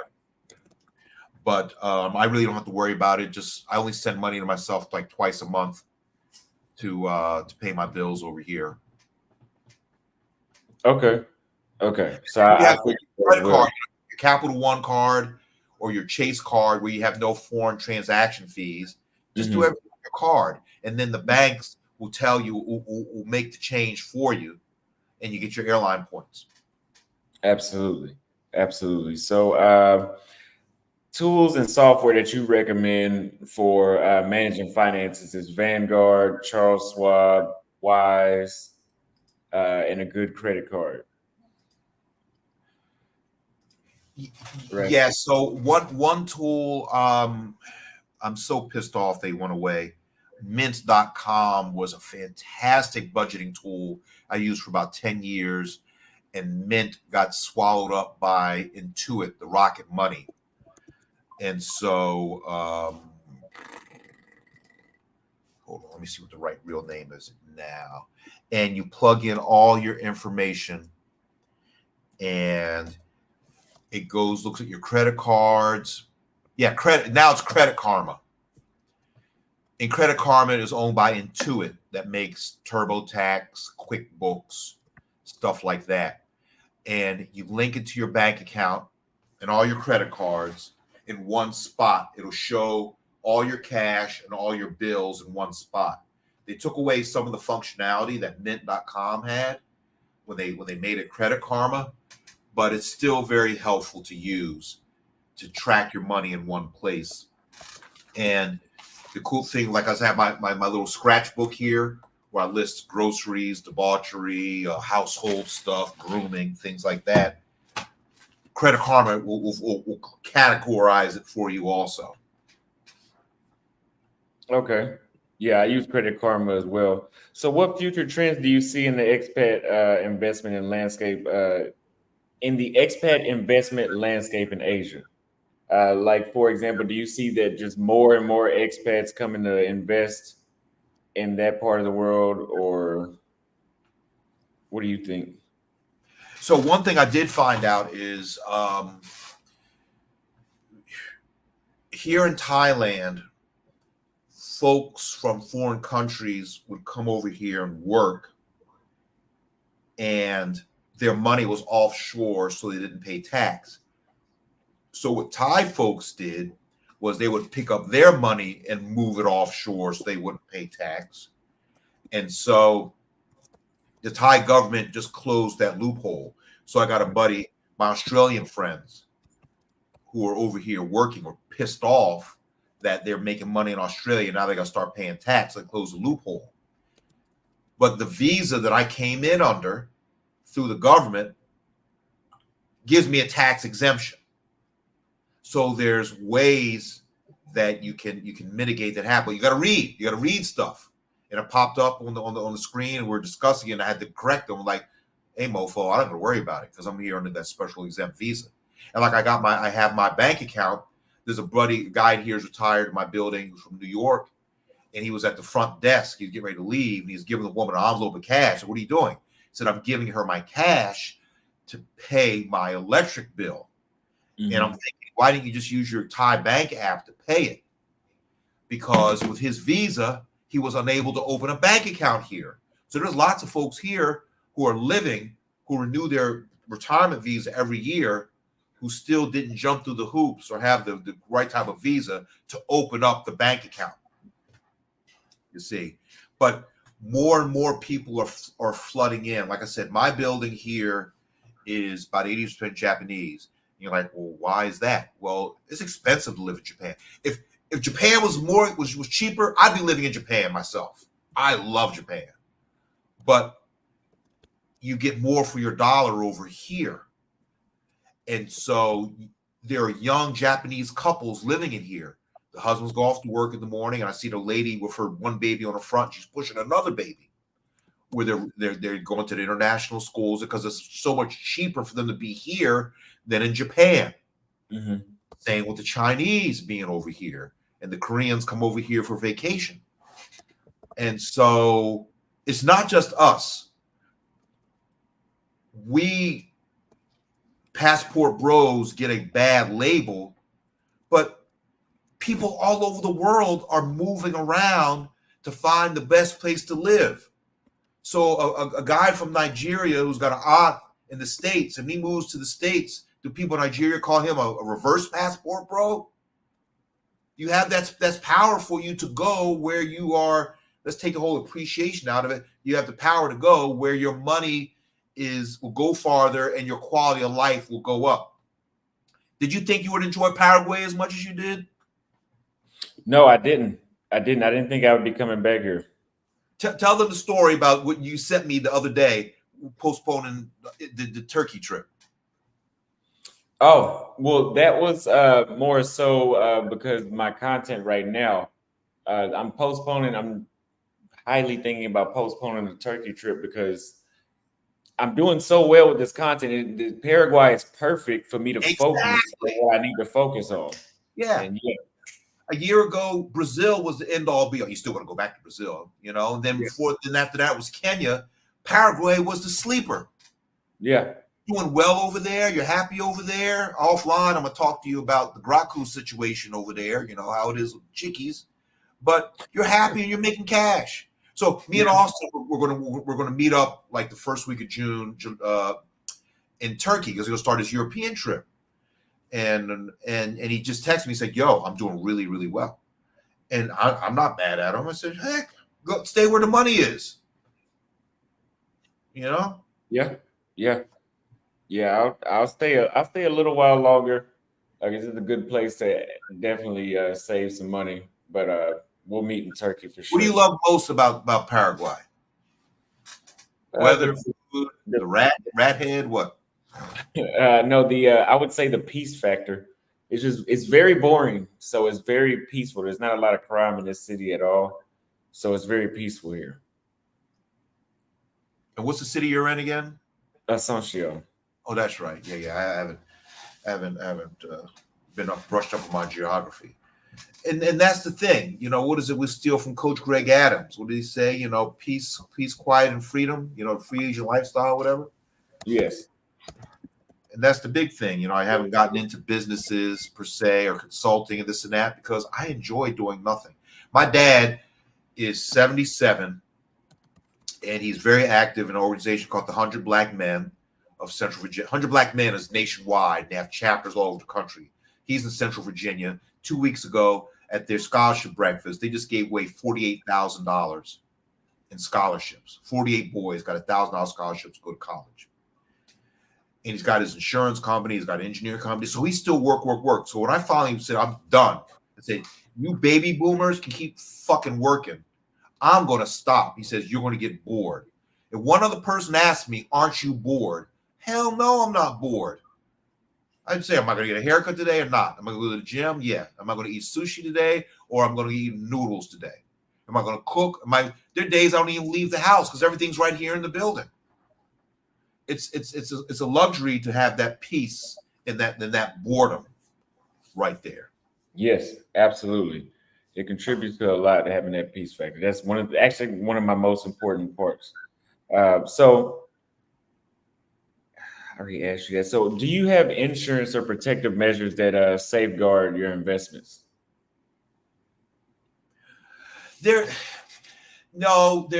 really is no insurance for investments because, like, if you notice, if you look at commercials, they'll say that past performance is no guarantee of future returns, and that goes back to the whole risk. If you get bonds or an index fund based on your top Dow Jones stocks, it's stable. You're not that. Yes, there's risk involved, but it's very, very little risk. But if you invest in some biomedical root that they just found in Brazil that's going to cure glaucoma from some little fly-by-night company, you just don't know. Like all those idiots who jumped in that whole Dogecoin thing, the ones who jumped into the GameStop thing. There was a lot of risk. Some people made money and everybody else got out of it. But the insurance is another thing for the travelers. So with my visa, I have to buy what we call a catastrophic policy. If I get sick over here, this government, when we come in to live, they don't want us on their welfare system. So I have to buy a policy every year to cover catastrophic care. If I get hit by a motorbike, if I get cancer, if I need a heart transplant. And I met a really, really nice lady. She's cute as heck. My friend said, Dan, you can't go out for her. She's my friend. I said, got it. No problem. But I met her through, my business connections. And I've got this Cadillac plan, plus it's like a $3,000 insurance policy. If I croak, my son gets that money. It's not a lot. But it's only $1,400 a month for a health insurance policy to cover if I stub my toe. Now, it doesn't cover routine medical visits, but medical visits here are so damn cheap.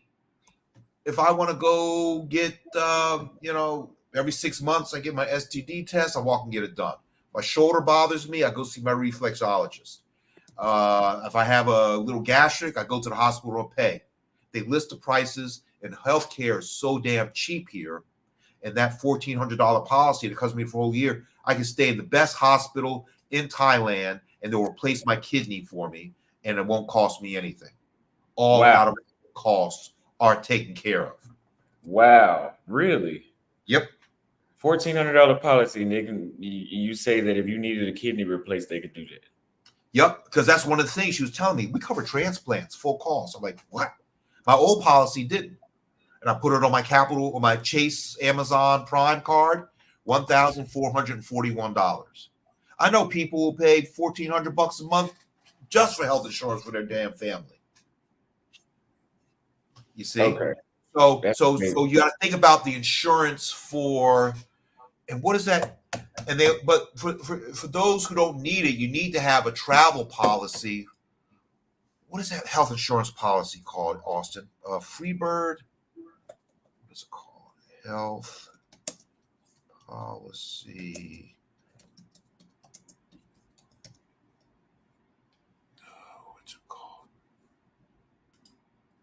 This is it. I'm gonna put this in the chat because this is something for anybody traveling needs to know. Paste. There we go. Safetywing.com, which is insurance for nomads and people going remote. And it's $56 a month for people aged 18 to 39. And another big creator, the guy who I found my realtor through and who I found my visa through, is great. Somebody like you that's traveling, you should look into the Safety Wing if nobody's told you already. Safety Wing. Yep. Okay. Yeah. So 2 questions left, and then that's it for today. So what is your opinion on how important it is to network with other expats? Kind of like what we're doing right now. So I guess this is a rhetorical question in achieving business and investment success. Definitely. There's another one I'm going to put in.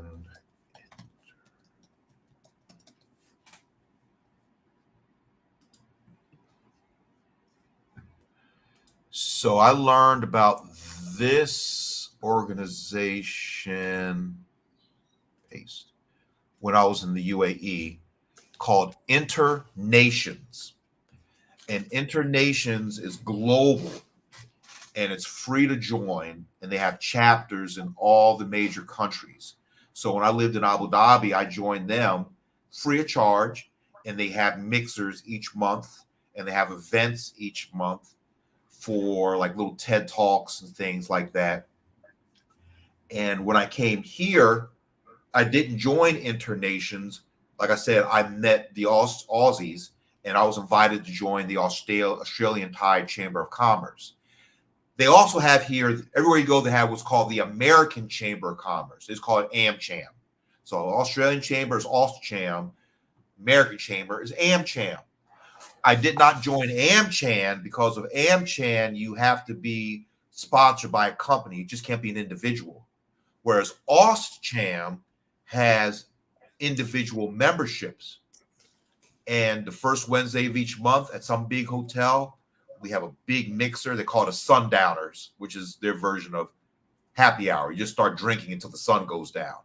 Food, drinks, networking. I met this one brother from Newark who's been here for 16 years, who was in the record industry. And he just blew my mind with his knowledge. He's deep into meditation and yoga and deep thought. And just talking to him, I learned so much from him in like the few minutes that I met him. And we're going to meet up for lunch. And I've met all these darn other friends that I've met in hospitality. So like I can go anywhere around Thailand, and there's so many Australians in hospitality. If I go to Phuket or Koh Samui or Pattaya, I know the general managers. Say, hello, Dan, just give us a call. We'll give you a great rate on a room. And that's where I met the girl who did my insurance. That's where I met the one doctor where I go around the corner just for like little routine tests and things like that. So wherever you go, you decide to settle down, find a chamber of commerce, and then also Internations. And also one of these people I met there is with the Rotary Club. I want to join with them. Rotary International is a big international charity organization that does a lot of good work. They got them in the States too. And I also found, I didn't know this, I'm a veteran. There's a Veteran of Foreign Wars post here in Bangkok. I got to go join. You know, they usually have VFW posts and American Legion posts back in the States, but I didn't know they had one here in Bangkok. So we get there, we have 25-cent hot dogs and cheap beers and stuff like that. They can help with things like that when it comes to, you know, your travel in and out and veterans benefits and things like that. Okay, that's all the questions I have so far, because you actually just answered my last question. Super chatting, and that'll be it for today. Hey Dan, what are your thoughts and advice on dividend paying stocks and living off dividends while living abroad? So the guy I met in the building from New York, who's maybe 10 years older, the one I told you who gave the cash because he's in Italy for a month. He is retired and he's living off his dividends right now. So that's a very, very smart move because your money's back in the States and you're not paying tax on it over here. And when you get to the age, so when you do your 401k and your Roth, you can access it with no penalties at age 59 and a half. One thing about us military people, we get it at 20 years. So if you go in at 17, which is the earliest you can darn sign up for the military, at age 37, you're Dunsky.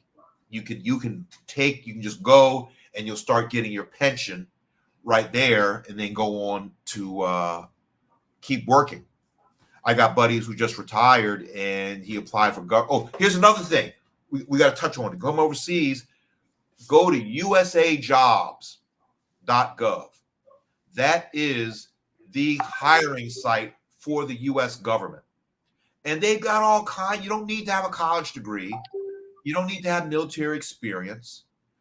You can get a job working for the U.S. government in posts and stations all over the globe. So here at the U.S. Embassy in Bangkok, they have a post office. They hire postal clerks there. You figure, why do I want to work at the post office? If you work for the U.S. government overseas, you get your salary, but they give you free housing. So you're not going to pay for housing. You may not be making as much money back in the States, but you get free housing. And your health care is taken care of. And your travel here and back home is taken care of. So I'll put that in the chat also. And you can just put in any type. They need plumbers overseas. They need locksmiths overseas. They need all types of folks to work for the U.S. government overseas. And a lot of folks do not know about it there. I just put it in. Yeah, I didn't know about this website either that you just brought up. The usajobs.gov. Yeah. And it's for all government jobs in the U.S. and outside. So you can do, it's free. You load up your resume and you can do searches just outside of the country. Wow. Yep. Wow. Well, that's all I have so far for today. I know it's very early. It should be about going on 2 a.m. Yeah. This girl said she was going drinking with her girlfriend. She swing by, so her drunk ass, I ain't heard nothing from her. Oh, you catching that crowd? Oh, look at this. Remember I told you the chicken went to Da Nang. She just sent a screenshot. She said, he. She's watching. Yeah, you were on point with that one there. Yeah, her cute ass. So I don't know how much time you have. If you wanna do call-ins, if not, that's okay. Yeah, let me go fill my cup and we can do some call-ins because I like so. Goddamn it, fellas! I'm gonna let y'all know I love Austin because he hit me. I was standing on the SkyTrade platform earlier today, and that's where I got the message from him. Said, "Hey, could you do a live stream with me talking about finances?" Oh, yeah, sure, no problem. He says, "I usually do it at 1 in the afternoon." Like, motherfucker, that's midnight. So I zoomed. I went and did some shopping, got a haircut, came home, ate. Knocked out about 7 p.m., 8 p.m. Got a few hours in, so I'm up now. I appreciate it, man. Yeah, just give me 2 seconds. I'm gonna get something to the cup. All right.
Yeah, great timing. The music ended right when I came back.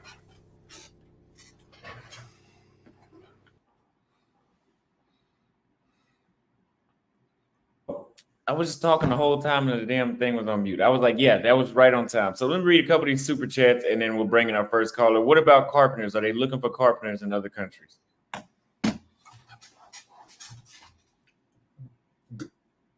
For the U.S. government, yes, they need all types of tradesmen to do work all over. Now, to come to a foreign country, labor is so cheap here that no, you can't move to Thailand or the UAE because that as an American that's so low. Case in point, I know a young lady who's here, and her father owns a factory where they do manufacturing aluminum products and kitchen utensils and stuff. They got about 1,000 employees. She said that they're going to go ahead and they're letting go 150 people because the wages are going up to 400 baht a day. And so just to let you know, 400 baht is $10.95. That's so the margins are so thin here. Can you imagine only getting paid $11 a day and you're getting laid off because that's too high a wage? Yeah. Wow. You know, so 400 times 30, 400 times 30 is 12,000 baht a month, whereas 20,000 baht a month is roughly 600 bucks, which is what the average Thai makes. So if you're a tradesman, stay where you are, make that money in the States because tradesmen are worth their weight in gold.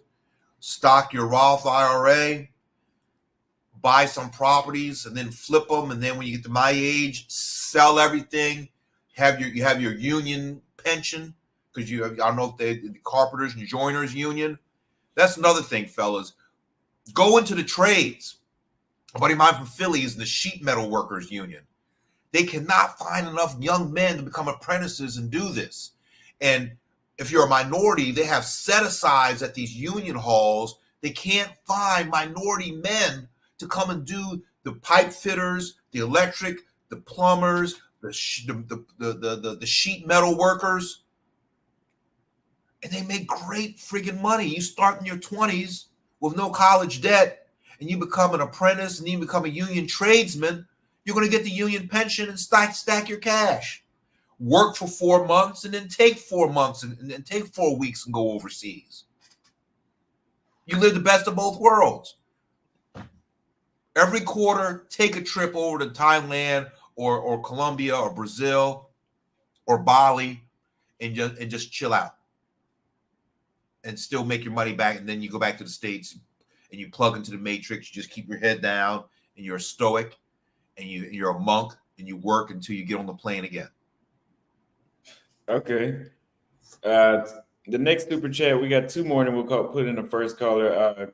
Calvin King sent another $10 for I learned a lot from this show. Thank you. Thank you for sending your support as well. I truly appreciate it. Fun story about Cal. Cal, I met Cal online. I think it was on a Richie Mack show or something. We had met and we became friends. We've never met in person, but he's met my son in person. Cal works for the city of New York as an employee, but on the side, he's an Uber driver. And so when my son and his ex-girlfriend from Australia came to New York City, he drove them around. So he was able to show their hospitality to my kid. That's the family that we've had just through meeting each other through red pill discussions like this. Wow. Bob sent another $5 for it. Is it complicated to be a digital nomad as a bookkeeper or a software engineer? Well, to ask Bob, are you an independent contractor or do you work for a firm? If you work for a firm that allows you to be remote, No, it's not complicated. You pick the country where you want to go, and 2 or 3 countries where you want to go, and see what their digital, nomad laws are. The ones that are very liberal, like here or Dubai or Portugal, off the top of my head. And what does your company care where you're located, as long as you do the work? I mean, you might have to be up all hours of the night, but if you get the work done and you make your meetings, who cares? Now, the same thing, if you're an independent contractor, yeah, you can call the shots, but certain jobs, they want you to be on premises. The last US job I had that ended back in this time last year, my firm was based in Scottsdale, Arizona, and I was in Charlotte, North Carolina, and I was working a project in Hyderabad, India. So it can be done, but we can go that a little bit more in depth. All right, so we got Poppy Rico, the first caller. We know a lot of people gonna have something to say that you in here, but we're talking finances today, so they shouldn't have too much to say about you today. No. I mean, people find anything to say because according to some of the people in the chat, I don't even make money. I mean, that's it's a confusing point of view. But I mean, just imagine this: I'm 56 years old. I'm in IT. I mean, I'm an application architect. What do you think an application architect makes walking out of school and into a job? Come on, man. All right. But the reason why I called in, right, was now we keep on talking about this foreign earned income exclusion, right? So let's make sure that's clear, right? Like that, I think, is applicable more for a person like Austin or a person that is working outside of the country, right? Earning money outside of the country. So, like, in other words, me, right? Just say last week I got to 600,000 in treasuries, right? So I'm going to generate, just say 4.5% interest on that. I'll be making 24,000 a year just on my treasuries, right? But if I'm living in Thailand, I'm still going to pay taxes on that interest. I'm not getting away from paying taxes on the interest that I make on those treasuries. And I also get a pension. When I get my pension, I'm still going to be paying taxes on my pension. When I eventually get, any capital gains that any money that I make on, just say, Google, Amazon, on capital gains money, right? I'm going to pay taxes on that money. Any dividend that's generated, in my brokerage account that's US based, I'm going to pay taxes because I'm making that money in the United States still. And so the only time is if you're, Austin's a perfect example, right? He's actually working outside he's actually making that money outside, which is sort of interesting because he's getting paid by Google, right? Or Alphabet. But I don't even know if that works, to tell you the truth. Like, for example, when I work for the bank. And if I'm working in Colombia, there's no way I could ever go and say, hey, man, I was working in Colombia all these months. I'm not going to pay. I don't want to pay taxes unless I was, there a certain amount of time and my company allowed me to be there working remotely from there, So I'm just saying, you can get a pension, you can get, investments in the United States, but living in a different country is not going to hide you from those taxes. Well, it does, because you do the bona fide residence test. You're outside for those 330 days. That's what I'm saying. You're wrong. I just finished reading it. Yeah. So, so there's foreign earned income exclusion and there's foreign tax credit. Mm-hmm. Okay. And so I would say, I revert back to what I said before, is folks who are living overseas doing that, contact one of their licensed tax professionals where there are, not to listen to us, but to get straight dope. But in my experience, which might be different from yours in the country where you are, that's based on my experience, what I speak of, and the way I read. Well, that's what I'm trying. Well, I don't. That's what I was sort of trying to make sure the point is clear, right? I would like it to be based on your experience, meaning you actually did it, right? Not just reading the damn thing on the internet like I could, right? Like in other words, if you actually lived outside of the United States for over a year and you actually filed taxes and you were actually able to take that exemption, like let me ask you a stupid question. No, but I answer your question. I did. So, well, let me ask you a question. Are you earning a pension in the United States? Yes. And you're telling me based on using that exemption, the one up to 120, right? That you weren't exempt from paying taxes on your pension that you earned in the United States. So let's distinguish. There's filing taxes and actually paying taxes. Every American anywhere in the world, you gotta file your tax. You gotta put in your tax form. Agreed. If you file your taxes and you do your taxes the correct way, you have your annual growth, your adjusted gross income. I think it's line 9 on your tax form. If your adjusted gross income is 0 or less, that's your effective tax rate. Well, you can. I mean, you don't have to. Like, for example, I'm assuming you're single. I'm single. I think the tax bracket. I think you don't. I mean, with standard deductions, for example, and all that stuff. If you're making like $40,000 a year, you're not gonna file any taxes. Like, you can file, but you won't have to pay any taxes. Like, like it's pretty. Well, last time I was in Abu Dhabi and it was 109,000 for the earner income exclusion. Me being single, the standard deduction was 12,500. It just exactly. It's 12,500 exactly. Yeah, you just said 40,000. No. I'm saying if you look at there's a standard deduction, but then there's the tax bracket, right? If you're making like 40,000 minus the standard deduction, right? And then you look at the tax bracket you're going to fall in around that point. You're pretty much marginal rate and effective rate. Yeah, you're pretty much not paying any tax. That's what I'm saying. If you're only let's back up. What country do you live right now? I'm in the United States. I'm still working, right? Well, you're in the States. Yeah. Have you filed taxes overseas yet? Never. Have you done foreign earned income exclusion? Never. Okay, so I see what you're saying. You're just saying that from what you've read, you're interpreted a certain way. Yeah. Whereas I've read it and I've done it. That's what I'm trying to find out, right? Well, because I told you, I read it and I did it, and that's what happened. And the reason why is because I'm going to quit my job soon, and I get a pension, and I have a good amount of money, right? Yeah. And I'm not interpreting that the same way. That's why I'm saying that. And I guess it could. Yeah, I still find it hard. I'm going to read it. I'm going to read up on that more because don't read up on it. Just find a good expat tax attorney, a tax lawyer. I mean, tax accountant, and let them do it for you. So let me ask you a stupid question. The money that There's no stupid questions. There's only stupid people. the money that you live on, right?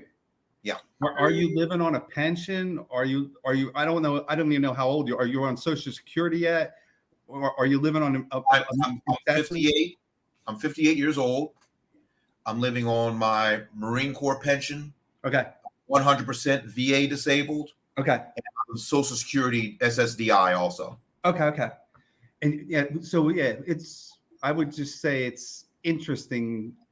I haven't asked these people. I'm wondering because a lot of people. Let's just say that. What state are you located in? I'm in Raleigh. Okay. So my last job working I was in Charlotte, and my firm was based out in Scottsdale, fully remote. And like I said, I was going to pick up a move out here. But previous to that, I was in Virginia. I know a fantastic expat firm in Virginia, but I don't know if they're licensed in North Carolina. So before you're getting a little ahead of the bow wave. When you're ready to go, just wherever you go. Just get the accountant to give you the straight dope. Dude, I'm organizing my money right now. I'm talking about I'm quitting my job like 7 weeks potentially, right? You know what I'm saying? But you're the first person, seriously. Like I know about this rule, right? But normally, from what I understood, it's for people that are actually working outside the country, earning that money outside the country.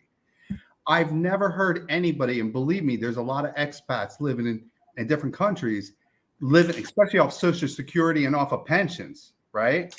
And I've never heard that they didn't have to pay taxes because of this exemption. That's what I'm saying. But maybe it's true. Yeah. Yeah. So sorry, Austin. That's all. That Let me was me think I was let trying me to read this super chat because I'm just now catching on to what you're saying, Rico. The Black investor sent 10. He sent a $10 super chat. But come park the money in the Bahamas. It's the closest tax-free country to North America and a great place to raise a family. Literally islands called family islands for rich actual passport bros. I've heard that a lot from the nomad capitalists as well. These people are rich. Yeah. Well, and Bermuda too. Bermuda as well. Not just the Bahamas. Bermuda. I actually had a guy that's a billionaire buy a car from me, and his company is based out of Bermuda with multiple. When I Googled his home address in Massachusetts, holy cow, it was $7 million house. I was like, and then I Googled his name, and I was like, wow. So really, yeah. I sold a convertible. I mean, the dude he didn't send anybody to look at it. He didn't. All he did was we negotiated. I got his WhatsApp still. We negotiated the money. He sent me the money, wired me the money, and he sent a car to pick it up. He never ever sent anybody to look at the car. He didn't even care if I started the car. It was crazy, but I put a new battery and started it for him. But interesting conversation, interesting story. Let's just say. But sorry. So sorry, you're gonna read this? Is this another one? I'm sorry. I'm gonna read one more super chat, and then I'm gonna make a comment on what y'all were talking about. The Black investor in another $5 Canadian super chat for. Also, I could have 4 million and not want to donate to Austin. People got families, big ones too. Not everyone wants to give money to people online. Where'd that come from? Yeah, I didn't understand that. I mean, I don't understand that. The dude did donate. Yeah. Also could have 4 million. I didn't understand that. If I've got $4 million, my family ain't hurting. Yeah, I think I know what he was getting at. I'm not sure though. He'd have to tell me. But I know that there's two exclusions, right? There's the Foreign Earned Income Exclusion Act, and what's the other one? The foreign tax credit. Okay. But you have to pass the test of, like I said, being out of the country for 330 days. And So- you've already done Rico, you were saying that you didn't understand it because of the pensions and the Social Security, that you thought that wasn't part of it? Yeah. I'm trying to find. Wait a second. Yeah, the one I'm talking about, right, is I'm telling you, man, like foreign earned income. That means you actually earn income in a foreign country. Oh, I see. Okay, I see. Okay, I see where you're getting at. You're conflating foreign earned income with meaning you're with a company that's not an American company. No, it could be. No, it could be an American company. Or it's a stream. The stream can start in the U.S., but if you're outside of the U.S. for 330 days, you fall under the earned income exclusion. Yeah. No matter what the stream is. Yeah. Just keep your ass out of the country. Right. Like you come in the country for business purposes, medical visits, things like that. Yeah. If you exceed the 30 days.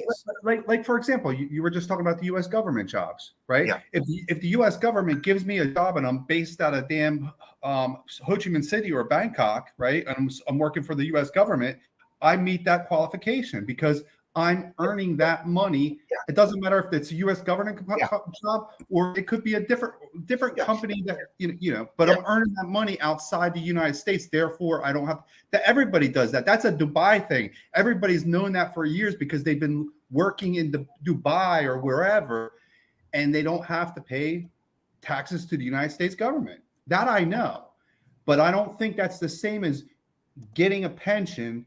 If because dude, I'm gonna get a pension, right? I'm analyzing the shit out of all this stuff. I got good amount of money, right? So I got, like I said, I just locked in 600,000 in treasuries. I'm getting a pension. I'm moving my money. What does your CPA say? I don't use one of them, man. You're an idiot. Taxes aren't that. Taxes aren't that complicated. Taxes. I'm done. Poppy, you're a great guy, but if you have these assets which you speak and you're not paying a CPA to manage it, you're an idiot. No, man. I mean, seriously, TurboTax or whatever. I answer those questions.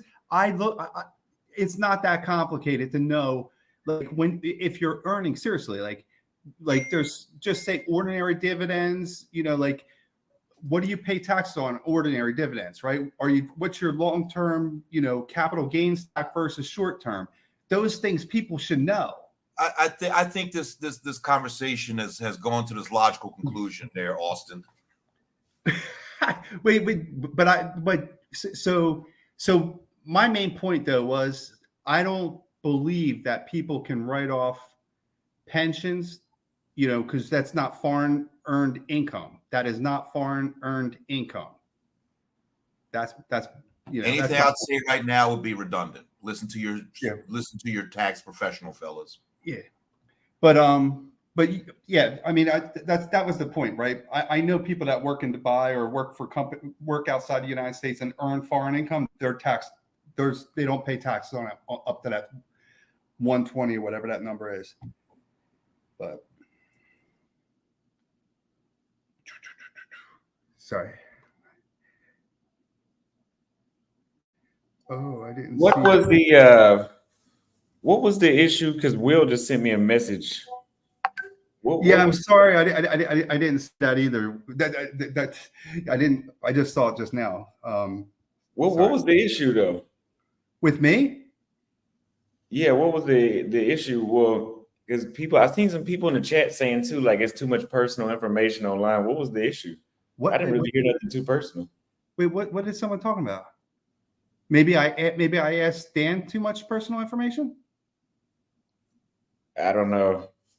I don't know, but yeah, I don't know. I was just asking if he gets a pension, because I mean,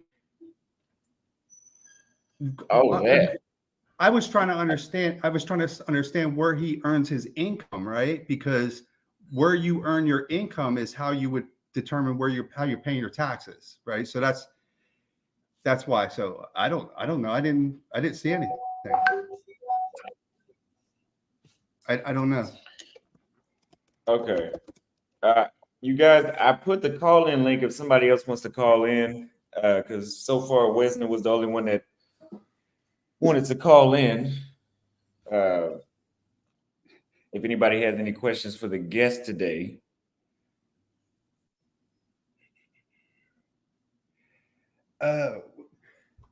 So just curious, Austin, I think the chat might be overreacting a little bit. I don't know. Correct me if I'm wrong. Overreacting to what? I'm not even. What are they saying? Put the messages up on the bar so I can read what you're talking about.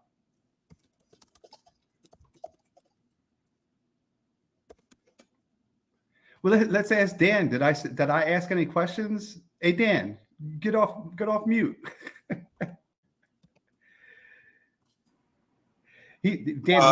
I was not asked anything untoward, and I don't think it got too personal. No. Okay. Yeah, I don't think so either. I think the chat is overreacted. Yeah, I'm not sure what that was about. I have no idea. Well, I wasn't watching the chat. I was just challenging, that because I think it is important to understand,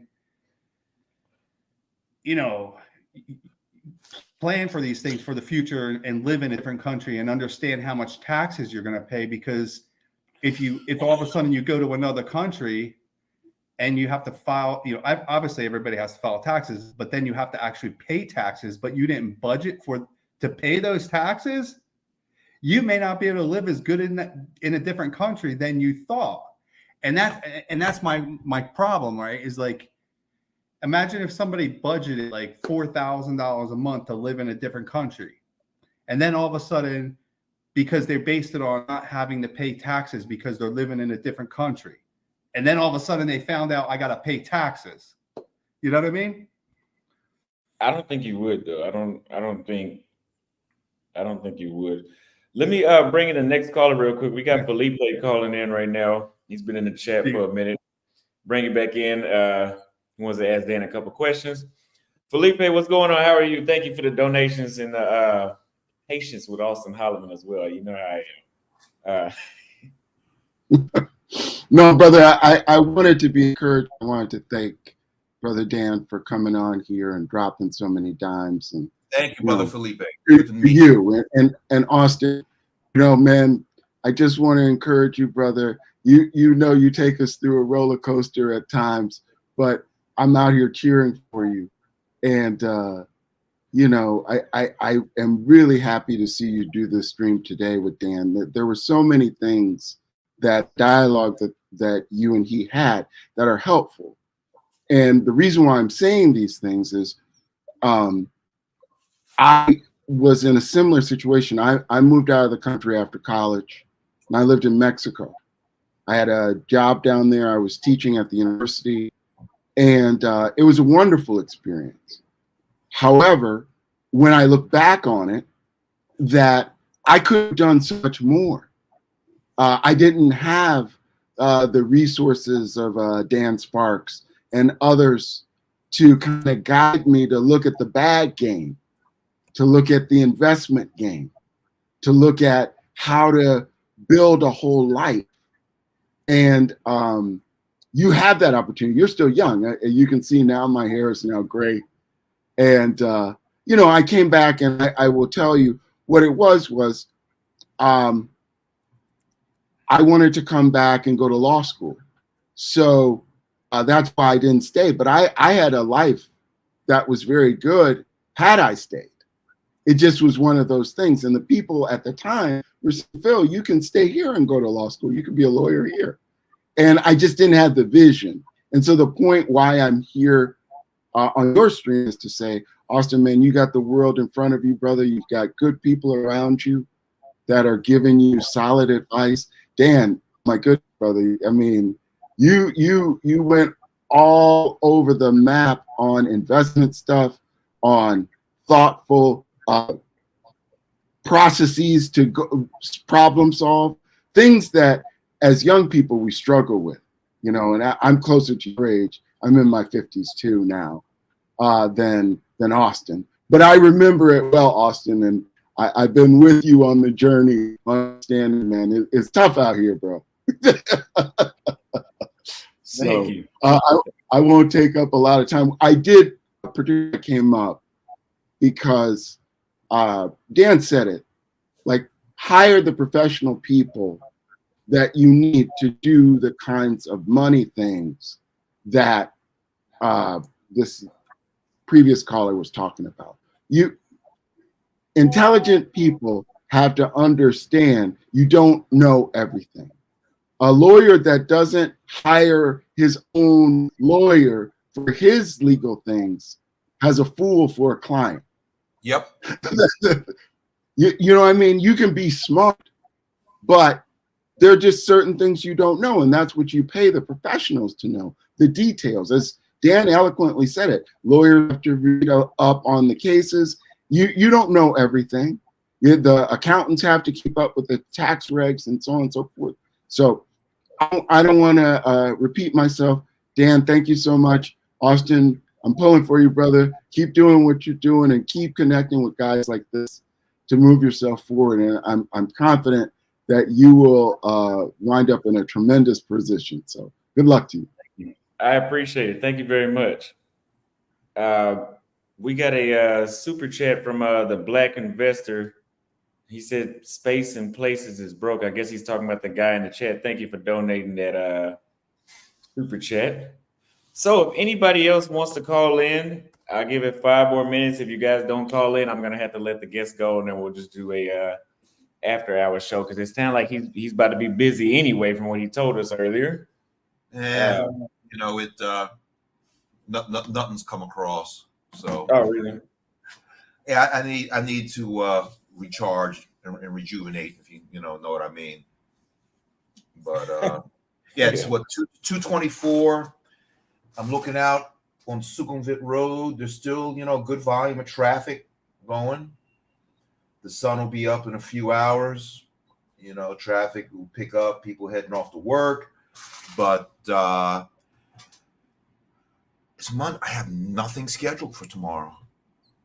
It's lovely just to get up and just decide what it is I want to do. Oh, in the chat, I put a video I came across earlier from Robert Kiyosaki, who wrote Rich Dad, Poor Dad. And it's just a synopsis of it. And it's only about 9 minutes long. And it's funny when Felipe said you hire the people, the experts to handle your business, and Kiyosaki towards the end of it was saying that he has his lawyers and his accountants and his engineers that he pays to do, and he learns from them. So you don't have to be a jack of all trades. I would always Absolutely. tell my staff that I'll get my staff to say, I'm the dumbest person in the room. I'm successful because I surround myself with smart people. Yeah, yeah. For example, like I've been saying for since yesterday, I just hired somebody to work on my Facebook to do what I'm doing on YouTube. This I'm only going to do content here, but I need them to take this content and put it on Facebook so I can expand my audience. Now, like you said, not being a jack of all trades, I could do that, but I'm more likely to make mistakes trying to do everything at once. So it is at a certain point, it will get better to hire a CPA, especially like you were saying, if you own assets and your tax situation becomes a little more complicated and there's a lot more stuff to do with, it is better to have somebody, to help you out. But I mean, I guess maybe if you are like me and you're just by yourself, I don't own any assets or nothing like that. I guess for right now, it could be fine. But when I start having 6, 7 employees help me, and then let's say I do actually buy property and I have 4 or 5 properties, and that's a lot to deal with. That I'll just hire somebody to deal with that. But if you have the free time and you have the patience, go ahead. But I understand both points from Wesley and Dan with that as well. So we had a guy call in, but he fell off. If you guys, like I said, I'm gonna give it about 4 more minutes, 3 more minutes, and we'll let the guest go. If you guys have any questions or if you want to speak directly to the guest today, please call in. Did you see on Instagram that I sent you that DM about my frat brother Roy in UAE? I seen that you sent a DM, but let me see. I'm just now looking at Well, it. he was with me in the UAE, and he's one of only not even a handful. So in Abu Dhabi, they opened up the first nuclear reactor in the entire Middle East, and Really? yes, and they're selling their excess electricity to the Saudi Arabians. But Roy works in the reactor. He's like the only black nuclear engineer in that whole country. He's from South Carolina. He's a great guy. Travels as much as more than me, but not as much as you because he has work. But he has a media person in Malaysia that stitches together his videos. So you look at his Instagram, it's all professionally done. But he's somebody that I would love you to meet, and you have him come on as a guest. His energy and his experiences in different countries. And he's red-pilled, having gone through, he's maybe 10 years older than you. He went through a divorce back in the States, and he got his freedom, and he's good to go now. But he's somebody I want to link you up with. Yeah. If you can definitely connect us, and I'll bring him on sometime this week. I think, or maybe this weekend, because I've been booking out. I've been working ahead to book out these interviews. So Alonzo Hall is here. He's the financial advisor from last night that called in. We got you on the show, but you are on mute. What's up, brother? Yeah, I came on mute just to be respectful. I got noise in the background and stuff, so I didn't want to cause no craziness. I came up to say what's up. I literally was about to do a video talking about how I was over here yesterday and the difference in like obviously you're a hot topic online, but literally all I've seen from when I've come around is you having more progressive conversations, which to me is hopeful as a black man in his 40s, because most of the other black men in their 40s that I see online from, quote unquote, red pill spaces are usually just crying about women and being broke. You right now are talking about something completely different. Even like you said, I don't have assets right now. Nobody expects you to. You're in your 20s. But having conversations like this, doing things like having Mr. Sparks and myself up here and other financial people is a great way to say, hey, look, gentlemen, y'all want to do this traveling stuff, go ahead. And I also want to put into your mind, again, always think about the future. And one of those things I wanted to say about the traveling. So just like Mr. Sparks is, I don't know if you're a CPA or you carry your P10 or anything. Like I carry my P10, right? Hey, Alonzo, your mic is pretty loud. Let me. Yeah, just a little bit lower, bro. I'm glad we can hear you loud and clear, though. No problem. Give me 1 second. I didn't know I was that loud. Yeah, it sounds like it's in your mouth. Well, My boy. Alonzo, thank you for your kind words. I was a history major at Howard. Then I went into the Marine Corps, so I'm kind of Thanks for your retarded. service. Yeah, I'm kind of retarded, and so I can't. I'm not a CPA. I was not bad at math. I was accountancy, all that. But my father was a CPA from the '60s and retired as a chief financial officer for a major firm in South Korea. So just being with him and the way he would beat me and my sister about managing our money, I got some of it by osmosis. But I made my disclaimer at the front. I am not Series 7. I'm not a certified financial planner. I am not giving advice. I'm just an old crackpot who's just sharing some of my experiences. But thank you for Fair the enough. kind words. Not a problem, brother. Listen, it's an honor to at least be around brothers who are talking something progressive, right? Like I said when I was over at the Manosphere, I don't care nothing about that other content. My idea is to come over here and sell financial services. So, but I think in terms of travel, because you guys asked last night, in terms of like being able to work remote, doing things like getting your P10, which is your prepares tax identification number, is a great idea because you can work remote. You can be overseas and still do this type of stuff. Like I said, getting your financial services licenses, whether it be insurance or investments. And when I say investments, there's a multitude of licenses, but I'm not going to take an hour breaking those all down. So you can get your insurance or your securities licenses, and this is all stuff you can do overseas, and it's 100% commission. So you got to put in work and make the sales, but you can be making the sales from the beach, right? So definitely think about financial services. If you go to Google and ask what industry makes the most millionaires, it's not real estate, it's financial services. It would make sense that the business of money makes the most money.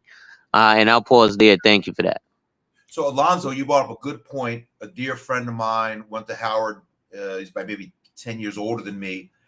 Owned an Allstate in Bowie, Maryland.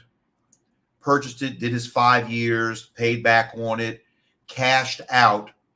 Now he's out from under Allstate, and now he's going to do independent insurance brokerage, but he's moving to Mexico and looking to set up his call center in Panama. And that ties in earlier what I said, that when I was with the Australian Chamber of Commerce at our meetings, I meet more Brits and Australians and Frenchmen selling insurance products over here. And the fella's like, well, damn, why didn't you get it from me? Everybody is doing, it's a booming industry here of people going into financial services. Allianz, and for what's the other big one? AIA is the biggest one here in Thailand. Allianz is the biggest one in the planet. Yeah, exactly. So the girl I bought from is Allianz, but their footprint is smaller than AIA here. Go figure. I don't know. But you hit the nail square on the head that you can pick that up and do that financial services anywhere. Thanks for bringing that up. Good point. Yeah, and in terms of time frame, like I was explaining, so Austin, you were asking last night, hey, it's something that's realistic that guys can do within 1 to 3 years. You can get your insurance license within 1 to 3 months. Right?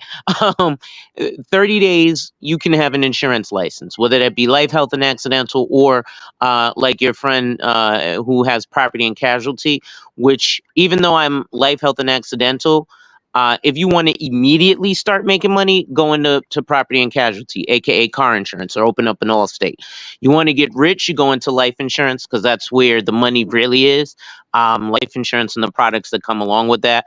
I say life insurance first because it's like building a building. So like life insurance is the foundation. If I came to you and built anything else and started with the roof and say, hey, let's start with investments, I'm starting with the roof. That's the stupidest thing ever, and your financial house will crumble because there's no foundation. Unfortunately, online, a lot of us get pushed towards building the roof before pouring the concrete and the foundation. But again, starting with property and casualty, going to surplus lines, you can go work for places like Lloyd's of London. You get your securities license. Goldman Sachs will hire you in, Japan or what have you. I'm just using an arbitrary example, but you guys get the idea. You're not stupid. So, you know, things like that. So definitely, financial services, even real estate. I used to do real estate in New York City. I was a Wall Street guy. My offices were 100 Broadway, 39 Broadway, and 11 Broadway. I did do a short stint as a stock brokerage at a firm called EJ Sterling, but Sterling was, long and short, they were Ponzi scheming. Which you get a lot of those guys on Wall Street because you really don't get those. You get those jobs through Craigslist. You don't really get those jobs through like, Monster.com or anything. Those jobs, either that or somebody like they were saying last night. But I'll pause there. Let And me it's read funny this. that you mentioned. I'm sorry, Carlson. Go ahead. Let me read. Sorry to interrupt you. Red Pill Overdose says, question for both: how much money did you have to invest in property? Did you pay 100% or down payment? I don't know who he's talking to though. Well, when I both homes that I owned, I used my VA certificate and I didn't put any money down. Another benefit of going into the service. Maybe he thinks about buying property overseas, but like I said earlier, I'm not going to buy any property overseas. There are, and it's funny because in the US, we're so used to putting down a little bit, whereas in these foreign countries, 50% or more. Thank you. Like Debbie, who was on watching, who was in Singapore. She showed me the flat where her and her family live, and her dad had to put up 500,000 US as the first chunk payment on the house. And me being a foreigner here in Thailand, we cannot get mortgages here. And so, yes, the property is cheap. I don't even say property because you can't own a property. The condos and houses are cheaper, but you got to pay all the cash. Whereas in UAE, Dubai, Abu Dhabi, they offer mortgages to foreigners. So every country is different. Yeah, most countries don't offer mortgages, and you're going to end up having to pay the cash or a substantial chunk. And then those that do offer mortgages, they're nowhere near the United States type of mortgage. So you're going to get like maybe a 5-year with a balloon at the end. Yes. So like Mr. Sparks said, you're going to drop half a mil, and then the rest is going to be going from there. Also, I don't know if you're familiar with a professor at Howard by the name of, well, now he's Doctor Michael Ralph. The reason I mention him, he ironically enough, I'm an insurance junkie, right? I'm a little bit of a nerd. He wrote an article. And I think it's prevalent to Black men because it's an article stating the relationship between slavery and life insurance. And there's a snippet from a book from, I believe it was 1867, by a person named Josiah C. Knott, who's basically explaining as long as the Negro is sound, then there's no evidence of foul play. However, just like a horse, because mind you, Black men were property. Just like a horse, you'd see them beat and kill a Black man for the insurance money. Yeah, you think about it, it makes sense. Yeah. In a perverse way. But it's funny you mentioned, insure. I don't know that brother who wrote that article, but one of my best friends I went to Howard with, his father was the first Black man in Chicago who was a broker with Equitable when they were still in business back in the 60s and 70s.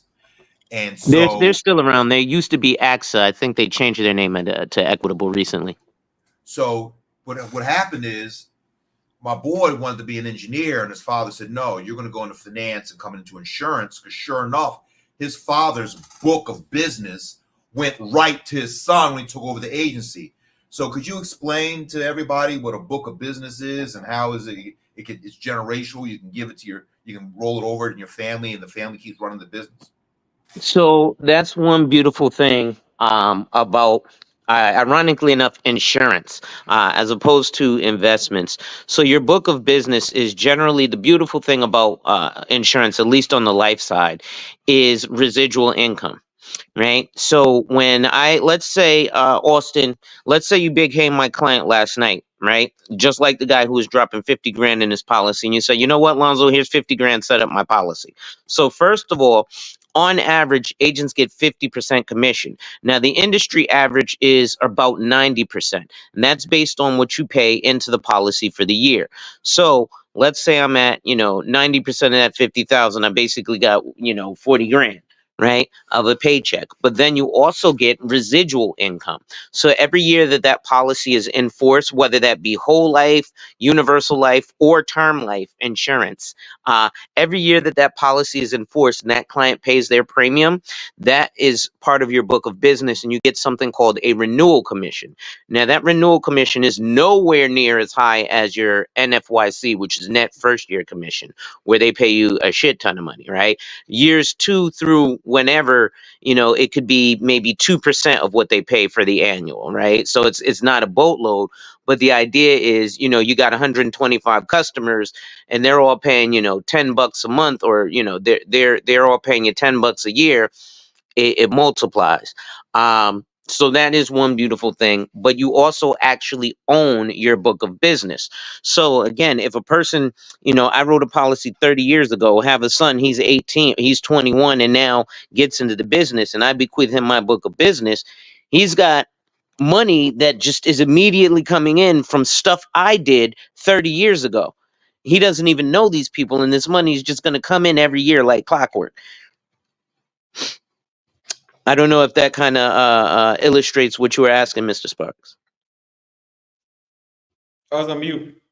You're on mute. Yeah, spot on.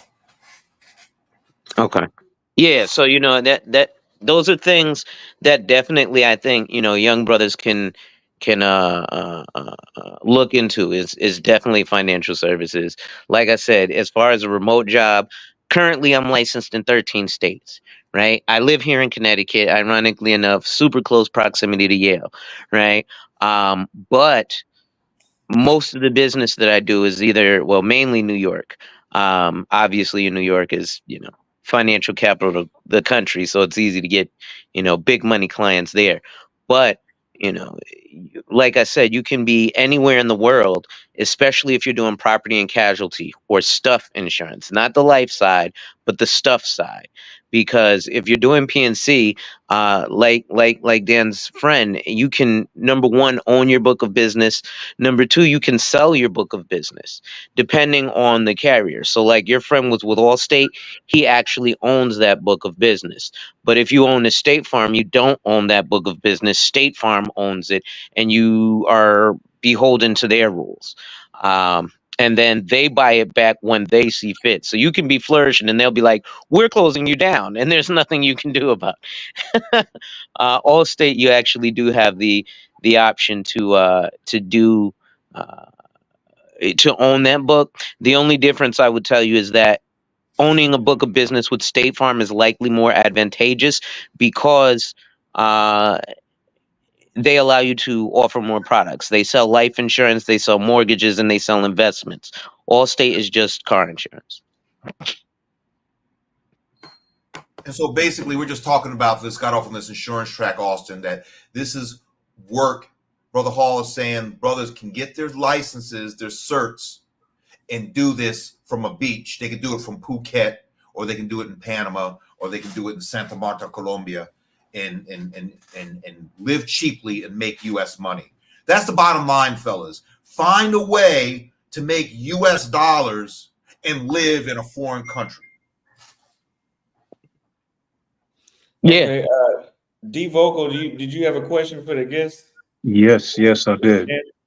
Shout out to you, Austin. Thanks for continuing this content. We need it. A lot of people, a lot of young people, especially Black men, need to become more financially savvy. So, this is a great place to pick up that information and do it. And shout out to Lonzo. I didn't know you were in Connecticut. I got a bunch of family in Connecticut. Unfortunately, I had to relocate to the Midwest. came out here with my ex, and we're separated now, but still go back to Connecticut from time to time to visit family. Come for the pizza, stay for the crackheads. No, I'm just kidding. No, man, I go back. So my family's originally from Jamaica, and we had a couple of restaurants in the Hartford area, but with that being said, like I come back out there to just like reminisce on the food, like the Scott's Bakery, the Golden Crust, beef patty and crust, the cocoa bread, all of that kind of stuff. Like being out here in the Midwest, like it really makes me miss that stuff. So, only time I really get to do that or have that stuff is if I'm cooking it or if I'm like seeking it out here in the city, which they don't really have too many spots like that. So, but my question is, and this is for Lonzo or Sparks. So I built up a certain amount of assets. My question is it better to be, because like, let's say something happens to me. I'm separated from my ex, not married anymore, don't have any kids, no family. I'm just, living alone pretty much. And, let's say something happens to me. Is it better for me to fill out a beneficiary on all my different streams of income? Or is it better to just write a will? So, because I know you said separate. Is your divorce finalized? Yes. Okay. And I defer to you, brother Hall. I would recommend in most situations to get a will and final testament. Make sure that you're actually dealing with an attorney, like the gentleman earlier said. Pay the professional, right? The prime example, like I said, my cousin owns a barbershop. I can cut my own hair, but when I like this banker's fade with the nice part down the left, I cannot do that. I tried to part my own hair a while ago and I put a thumb down it because it was too wide, right? So, I'd say get with the attorney and have the attorney help you with your will and final testament. Or even a living will, right? Because it's going to have, and they're also going to have a multitude of other um, items that you'll need, right? So a will is for your final wishes, but then there might be, a healthcare proxy or a living will because, God forbid you're a vegetable, right? But you're still alive. Maybe you don't want to turn into Terry Schiavo. I'm dating myself now, right? Exactly. They don't know about that. I wouldn't. I just tell them pull the fucking plug. Fuck that. Right. So you want to have a will to make sure that happens, because if you're in a vegetative state, you can't make that decision. So either your family, friends, or loved ones are going to make that decision, and they might be like, "Come hella high water, keep them alive," and you're like, "Kill me," but you can't even say that. All right. So yeah, I'd get a will. But go ahead, Brother Sparks. No, I defer to you on this one, there, Brother Hall. So Daniel and Son sent $5 for Dan and Austin. Great live today. Thank you for the super chat. I would agree. Thanks, Go ahead, Daniel. Great name. Yeah. So the will, because I already know who like I would want my beneficiary to be. The will would like override whatever I fill out on any forms of my different streams of income. So here's what happens, right? And I'll use a prime example that we're all familiar with, Chadwick Boseman. So when you die without a will and final testament, you die what's called intestate. When you are intestate, that means that the state dictates who gets what. No matter what you decided or cared about or wrote down, The state is going to decide, which is Right. why the state got awarded $1.5 million from Chadwick Boseman's estate to decide who got 1.1. They decided his mother and wife get $1.1 million, and they charged his estate $1.5 million to do so, where he could have just simply paid $900, and maybe he didn't want his mama or his wife to have anything, and that would have actually, held true. So it's definitely important to It go must with be that attorney. it must be something with brothers from South Carolina, because James Brown was the same case, and they're both from South Kakalaki. And how long did it take for them to friggin'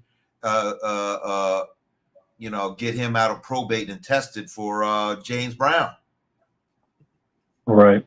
And I'm not a fan of giving the government, the state governments or federal governments any more money than I need to. Yep. If I built up these assets, I don't want to go into them because they already got money. You know what I'm Also, saying? when a person dies intestate, so that becomes public record. So if you're a private person, right, and let's say you did leave, let's say me and my ex-wife, we whatever, but you know what, I'm still gonna leave her everything, right? But you just don't want your family to know for one reason or another, because they gonna go give her death threats, and maybe y'all parted as friends, right? Mhm.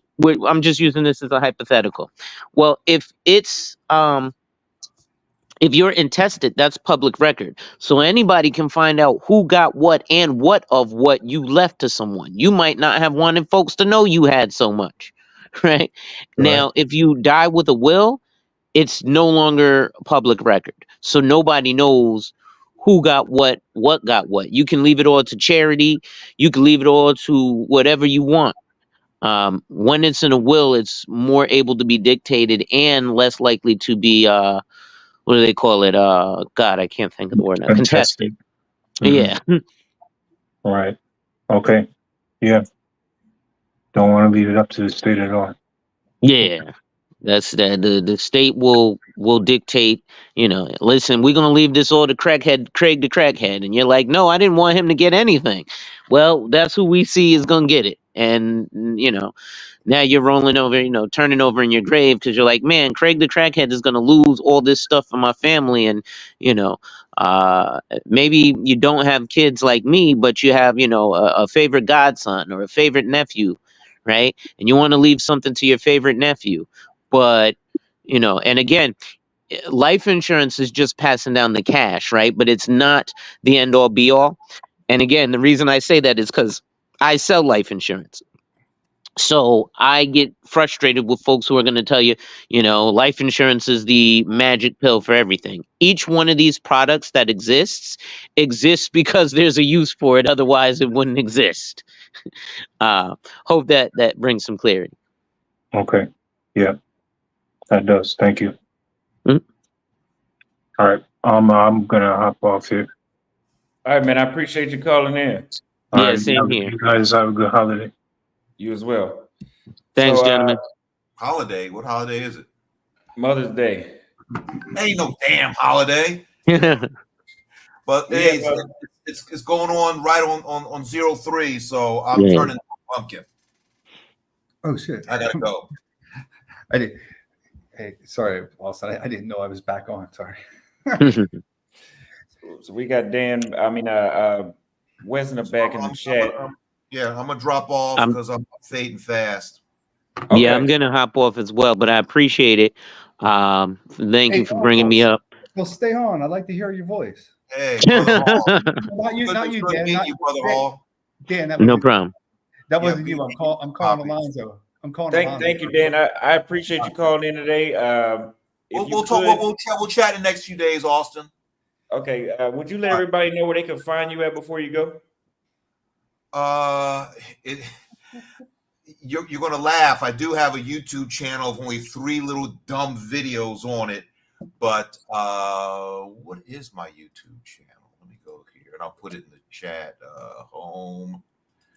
What is it? Oh, here it is. Boom. View your channel. Oh, here it is. I have 44 subscribers from 4 videos. Wow. subscribers. I mean, I just do it. Let me see. Paste. There we go. And you can also find me on Instagram under Danny Chan Worldwide with my adventures and my red pill musings and my perverted humor also. And you guys can find me through there. And but yeah, I'm fading. I'm gonna hit the rack. I'm gonna cut this off and hit that thing back there. But hey, peace out. Thanks, Austin. Thanks, fellas. See, Thank you. Thanks. Poppy, you like the sound of Kermit the Frog, huh? I mean, all I can say is, Alonzo, man, you fucking put me to sleep last night, man. That shit was annoying as hell. You seem like a smart guy. There's no doubt about that. I'm gonna give you that, right? But man, dude, you don't know how to systematically talk to people about shit, and you don't know how to stop, take a break, take a breath, man. Like you got on that damn live last night and you just went off. And then finally we got this one dude that jumped in, and he was, he had a nice story, and he helped calm down the conversation and helped it to be more. He was just on, I think, just a few minutes ago. He made it more systematic, right? Mm-hmm. It was more interesting. You know what I mean? You just have to slow down a little bit and try to because believe me, when you're talking about this shit, right? You know this stuff. You know what you're talking about, right? But when you are talking to people that don't understand the acronyms you're saying, the type of products you're trying to talk about, man, I'll tell you, it was hard to follow. Like, that's all I can say, man. But I'm joking with you about the Urkel voice. So we got this dude called B-Dub. I'm not sure if you ever saw him on. Uh-huh. And we were all joking that you're B-Dub's cousin, because if you and B-Dub got on the damn live together and started cooking each other a little bit, it would be an entertaining conversation, or entertaining live to watch. Live. I got you. But we value your advice, no doubt, right? But it was just, man, you were confusing. Like it was just, yeah. Like I liked when the one guy came on, and then all of a sudden it was more interactive between the panel, and that really was a good conversation, because I do think you have value to add, right? No doubt, right? And you know your shit, right? And like I think a lot of those guys, there was some smart guys on that panel last night. And I did like the story about the dude, and he's on right now. He should get on right now. He was just talking about the will. I don't really like his damn question about the will, but I like his story, right? Where he studied, and now he has a $70,000 job, and he's going to open up that pop account, and he was going to try to trade futures futures. Or I think he was trying to trade futures like E-minis, but I'm not sure. That dude was sort of cool. Like there's all different types of people that follow Austin that are, I guess, subscribers. That just say they're different races, right? So we're race we don't care about race. Just say they're young and old.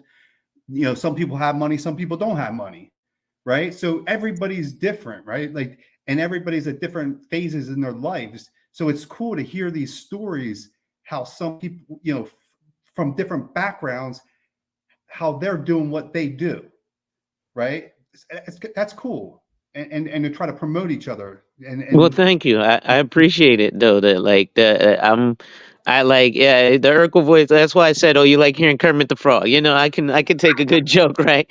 But definitely, the constructive criticism, it's helpful, because obviously I do want to get the message out there, right? Like I said, Glenn Ross, right? yeah, exactly. You're cool, dude. Yeah, and obviously you weren't.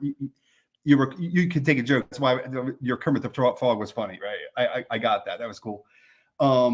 Yeah. So we welcome you here, no doubt. And I think like we're here really to support each other. Like all the subscribers, right, who want to participate in these conversations. And I do think the investment topic is a good topic, right? Any ways of finding how do you build some skills to then look for a job that has the capabilities to work remotely. There's a lot of good topics, right? And even just say cold approaching, approaching women, meeting women, whatever, right? These are all things that us men share in common that we want to talk about. You know what I'm saying? Mhm. Wait, I can't be we? Got me blessed. Get up on it. Is that, wait, that would be a racist. See, sometimes some people are just racist. They don't want to be inclusive. Right? You know what I mean? So, it is what it is. We can't, we all can't be friends sometimes. Damn. You know what I mean? But hey, I don't like racism from that direction or from the other direction. I don't like any of that crap. But it is what it is. Cappy. But yeah. And the reason why I was, some people were saying to me that some people said let's make sure this is clear. There's definitely trolls in the chat, right? And some people said I was scared of Dan. Like, I'm confused. Why was I scared? Let me make sure it's clear, right?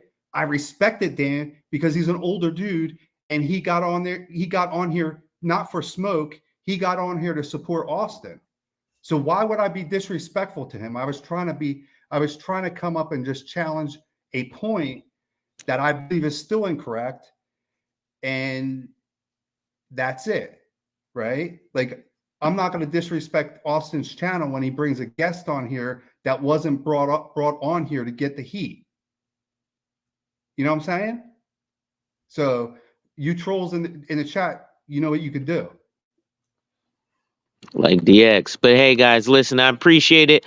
And now Austin, definitely you got a new sub. I'm definitely gonna come over here, hang out in this sector. Like I said, I float in these sectors to offer financial services. And especially if there's a bunch of brothers out here who are looking for remote work. Hey, listen, I'm always recruiting too, right? So hey, join the firm. You can work remote. I've got agents in, California, Illinois, Colorado. I've got them all across the country, none outside of the country yet, but I'm sure. Well, ironically enough, my assistant where is she? I think she's in India. I don't know. I got her off of Fiverr, but, um, but other than that, you can definitely make a killing, outside of the States. I have a YouTube channel. It's just my name, Alonzo Hall, the All-Star Advisor. IG, the All-Star Advisor, TikTok, Social Media Insurance Brother, which is why you see SMIB at the end of my name. That's a nod to the oldest fraternity in the world. If you know, you know. 2B1 Ask One. With that being said, y'all, wipe ass is my tagline, which stands for work in progress every day and see success, right? So wipe ass, work in progress every day and see success. And lastly, when people challenge you, they don't challenge you to challenge you, but they challenge you to challenge you. Accept the challenge. Salute, fellas. See, Alonzo. Yeah, Alonzo's cool, man. I mean, he's definitely a cool dude. Yeah. So you got what I'm saying, right, Austin? I didn't come on here to be disrespectful to your guy Dan, right? But it's good content. It'll be its own separate video. I'll upload it tomorrow. Well, I want but then people in the chat are telling me I was scared of him. I approached him gently, and I was trying not to be so direct with my challenging of his statement, right? Because that's how you do it in corporate America. You don't always go at people hard. You try to explain to them why maybe something they said was wrong. He didn't want to acknowledge it, but that's fine. I mean, the chat, they're going to say that. Oh, yeah. Chat is going to, they're going to fuck with you. It's all good, man. And yeah, and I have to I was thinking about that a little bit myself, right? Like I got to react less to the trolls, aka don't feed the trolls. You know what I mean? So so I'm gonna tell you a story. All right. You remember the chick that tried to say I needed to pay her $1,000 a week if I wanted to take her out of her job? Yeah. Wait. Was that in your current city? Yeah, that was here. Oh, wait. Okay. I now I'm putting the pieces together. Okay, go on with your story. So that happened here. whenever I was in the States, I believe she texted me like, "Hey, I miss you," and I thought that was kind of odd. And she always never had enough time. Like she was always working, which I believed it was because she was working because to go see, and she would be at work 10 hours a day, every day. She would always have it on her story that she's working. Like I'm like, okay, you know, I'm looking for a girlfriend because things move pretty slow around here, and for me to focus on work and to not have to have my testosterone putting uncontrollable feet on me, where I'm just walking around looking for women all day. It would be convenient to have one chick that's with me all day, every day. This is that type of city. So she went to another country recently in South America. And I'm already thinking like, yeah, I know she's not making that $1,000 a week. I know that's bullshit. So she probably had somebody fly her out. And so the thing is, I was coming from the gym today and I was going to pick up a cigar out, which is right outside of the mall. And I turned around, I was like, oh, that looks like what's her name? And I looked again, I was like, oh, that is her. She's walking with a guy for a split second. I was like, oh, that's probably her dad. But I know what her dad looks like. Oh, this is not her dad. I was like, oh. So she just got back in town today. And that's who she was in the other country with. So I was like, oh, okay. Did he look older? Just curious. I'm just curious. Did he look like 35, damn near 40? And what's her age about? She's late 20s, like 26. Okay. So 35, 40, like about 26. So 35, just say. So he's 10 to 15 years older than her. I didn't, you know, when you mentioned this on WhatsApp, I didn't correlate it back to the woman that asked you for $1,000 a week because that's what she would need to stop working. Yeah, I didn't correlate back to her, back to that same person. Wow. Yeah. So I mean, I'm not. I don't care or nothing like that because we haven't talked. We actually haven't talked in forever. You know, I was kind of doing. I've been doing. You know, I've been jumping from country to. I've been to 5 cities since I last saw her. But the thing is, I'm like, oh, you know what? That explains all those. That explains all this. But well, I mean, first of all, let's make clear to the viewers, right? You were already not interested when she tried to play that BS about $1,000. That's the kind of money she needed in order to stop working. BS, right? Because we all know that the average person is not making that type of money in South America, right? Yeah. So you weren't at that point. You were already talking smack about that, right? Well, she got the back burner for that. Yeah. Oh yeah. But yeah. Now I remember this story now. Perfect. Wow. So actually it worked out good for you because now you know 100%. Like, first of all, that was just ridiculous. Her asking for the 1,000, right? And that was a week though, right? She was actually crazy enough to say per week, right? Per week, yeah. She would have got me with the month. If it would have been a month, then I'd be like, okay, she's one of the Paraguayans that's doing better. Wow. Just a week. A week? I was like, no, you would be like in the high upper class, not the high upper class, but you would be an upper class Paraguay for that. What? She'd be up. Yeah, she'd be up there, man. I mean, yeah. That I couldn't imagine. Yeah. There's not many people making $1,000 a week. That's 4,300. There's 4.3 weeks in a month, right? So that's $4,300. And plus, what's strange is also they get paid by the month. Most of the people in South America, so they would rarely talk about what they get paid per week. Rarely, you know, some really lower level jobs get paid maybe every 52 weeks, but most get paid per month. Interesting story, Austin. So I'm glad you actually found more reason why she was not the person for you. I mean, temporarily, because I'm still not in a position to be looking for the person for me.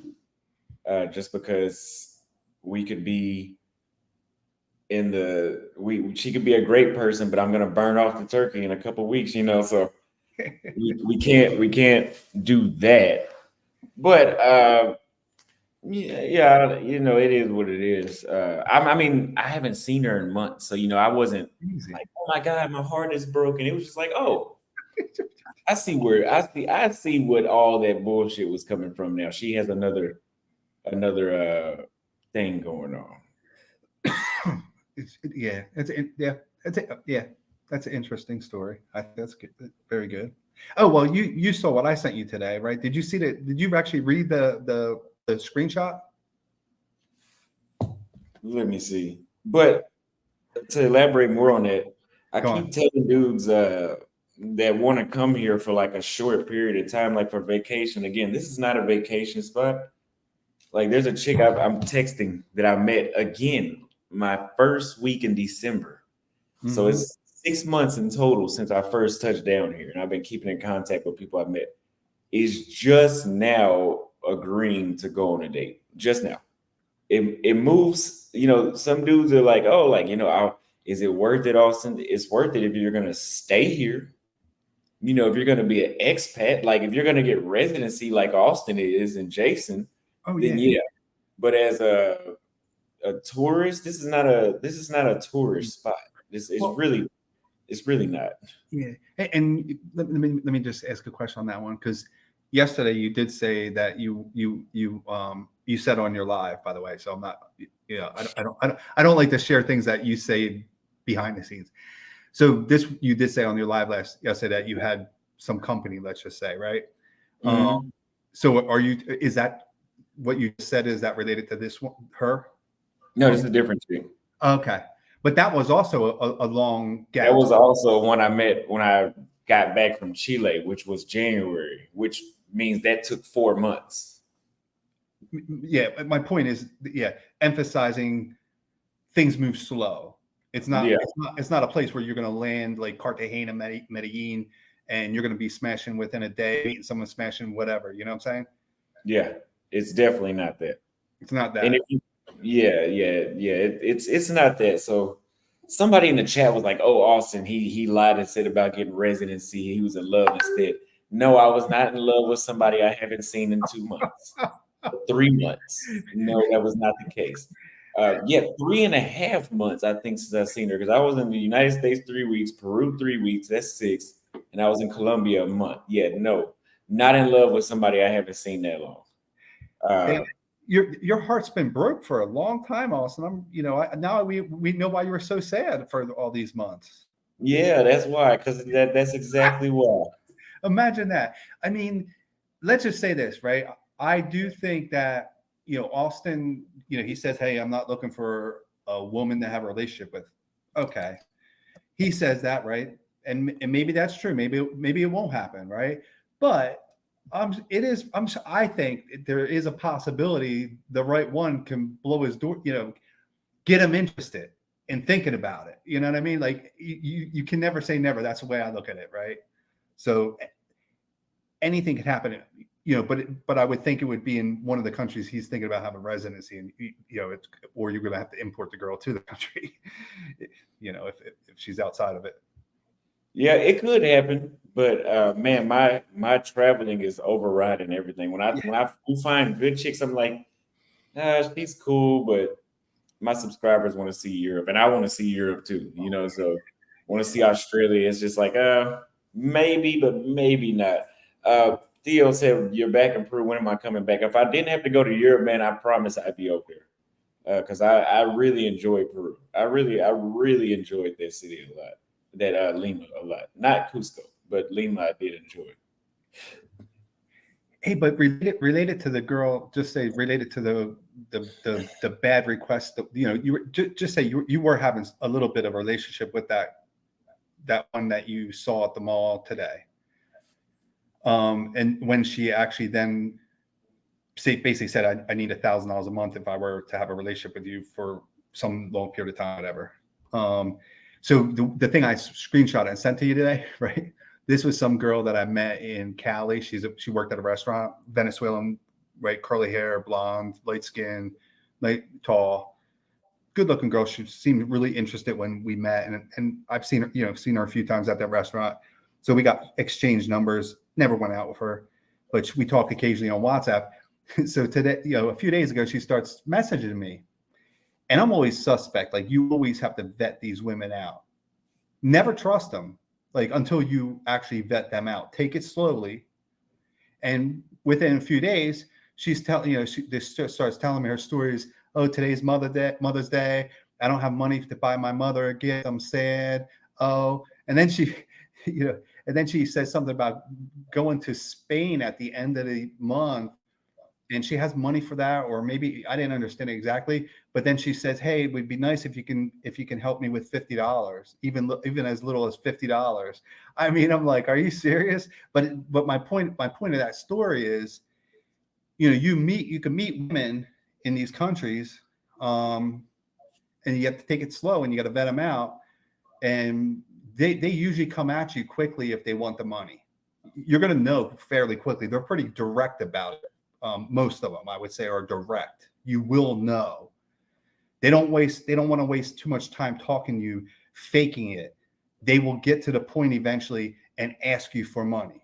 So that's just an example. I screenshotted that and sent it to Austin today. Just to, it doesn't make me look good, but that's the reality of the situation. That's what you encounter, and you got to filter through the people that are just trying to link up with you for money, or they're linking up with you. Maybe they think they can convince you to marry them and bring them back to America. I mean, those are two high probability things. They want money. That's easy. And they want potentially to live in America and get a green card. So you got to know how to vet them out to know if they're in those categories. That's all I'm saying. You sent that to me on the group? Yeah, the group. Yeah. Oh, okay. It was pretty early. Sorry. Let me see. Okay, I see now. Yeah. You can see I was being nice to her, right? You said even as little as $50. That was a red flag right there. I mean, look at it. What it is, any help you have, would appreciate it with the heart, even if it is $50. I will be grateful. Thank you very much, honey. As if I were gonna send it. Yeah. Let's talk about Floyd. Floyd is saying online that he's in a position where he's in extreme danger. The locals have been sending threats to him. He needs to leave. What do you think? I don't know, man. I mean, I don't know if that's true. Like, I mean, I didn't listen to that whole voice message he sent. I cut through it and I went to Will's because Will thought I was being too aggressive towards Dan, right? Potentially. I think he just thought potentially. He was just trying to hold me. He thought I could go Papi Rico on him, right? And I wasn't going to do that. Yeah, I didn't listen to that full thing. All I can say is, yeah, I mean, it's a lot of these YouTubers, they have people walking with them, right? They're not walking on the street by themselves. And I think Floyd, I think Floyd's not a small dude. I don't know how many more days he has left there. I mean, is it only a few, I thought, right? And he's supposed to go right back to the United States. Mm-hmm. So, I mean, let's just say this, right? I'm not the nicest guy, and I don't scare easily, but, I don't want to die in another country either. And if you seriously think that the locals, if you really feel there's a real threat, and that's one reason why you pay for a good place to live. Like, you pay for a place that's safer to live, the neighborhood's safer, and maybe you have a doorman, right? But but I wouldn't mess around. Like, it depends on how real that threat is. If it's real, then I would change my surroundings and move to a different Airbnb ASAP. Well, I think if and I'm not doubting Floyd. I'm not saying I'm doubting him, but did he show who was threat? Like, did he show us?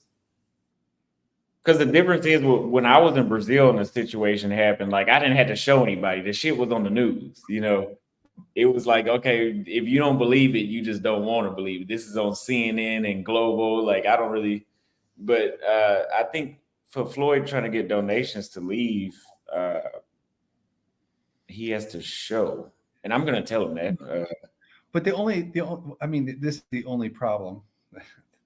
If he's sending us a voicemail, like, because now I didn't understand what the hell you guys were saying when I was focused on Dan, right?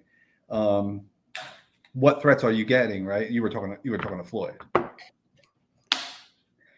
So I thought people were threatening me in the chat or something, and you know, like, I didn't understand what personal questions was I asking, or I didn't know what the hell people were talking about.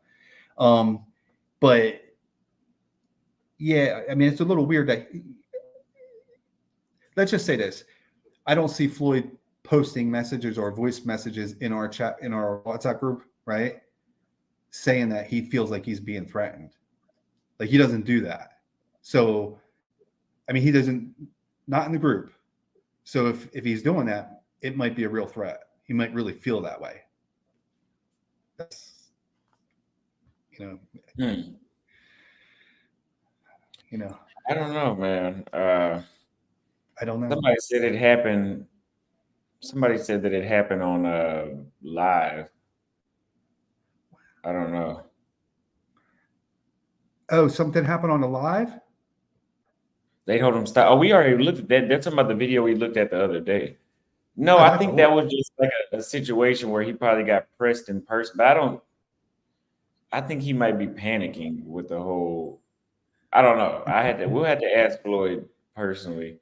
Yeah, like I will say this, right? Like, you know, I mean, first thing, I think you actually shared this morning, and somebody else shared it with me. You know, beat up. You know, where Floyd was supposedly someone's saying lying, right?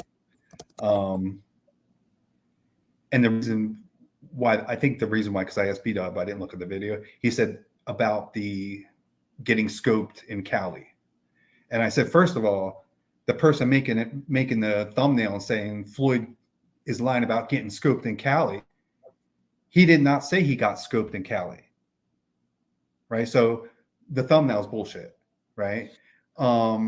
Second of all, he said what happened was he was at lunch with a black woman, and the reason why he said, you know, black woman, to be clear, was because he thought he'd be more safe with a black woman, right?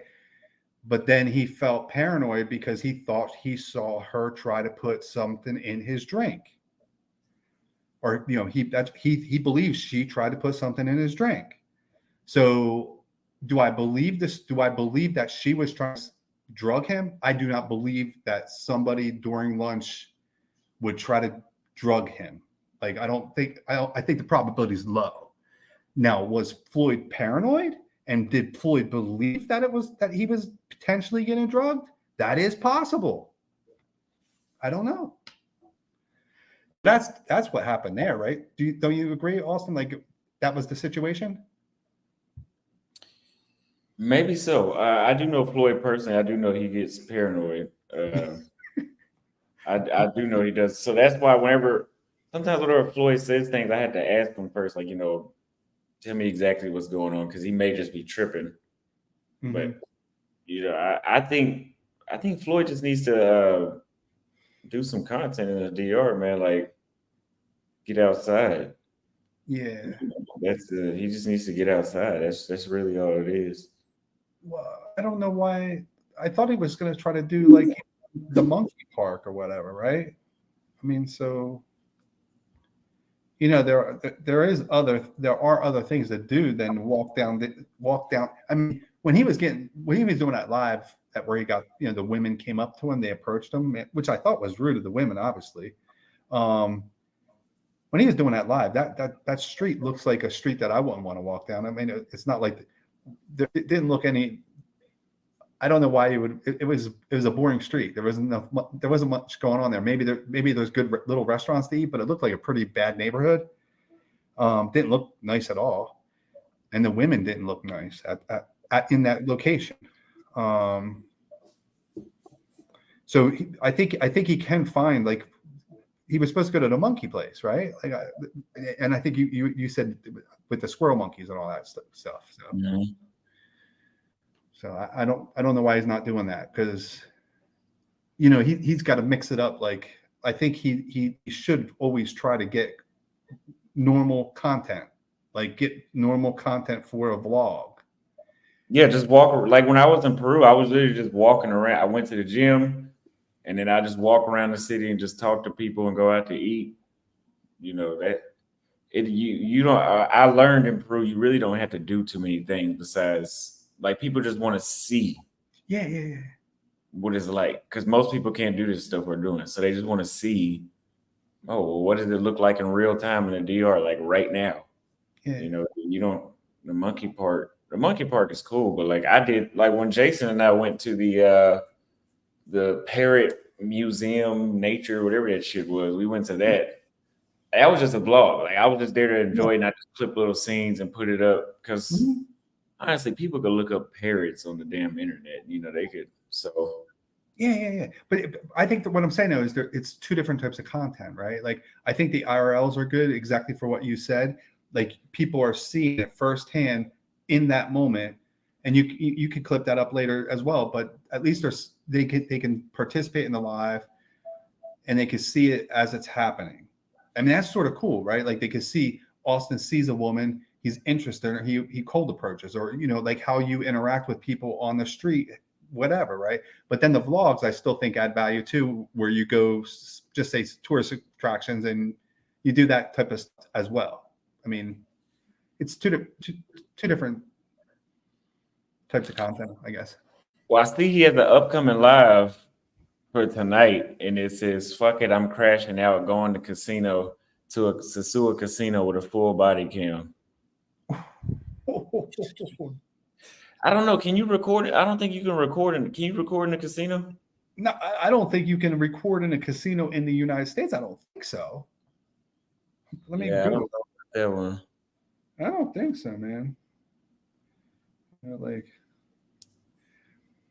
let me see. Can you video in a casino? Here we go. Can you record video in a casino? Casinos usually do not allow filming in the gambling hall, but there may be certain areas where photography and video recording are allowed. Guests can shoot pictures and videos while gambling. Oh, interesting. As long as it doesn't disrupt players. It said that also. And that was on Las Vegas Review. It may particularly appeal to younger crowd. So people can. Interesting. Surprised.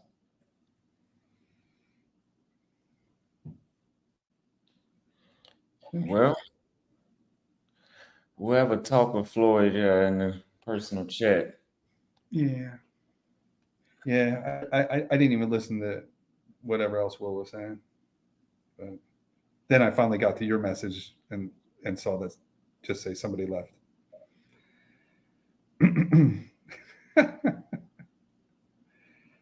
Oh, man.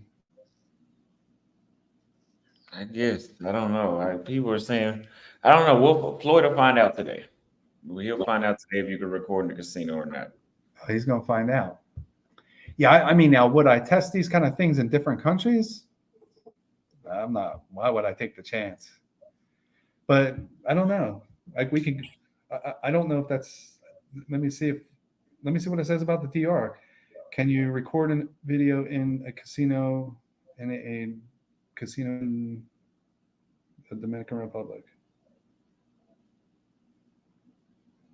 All right, here we go.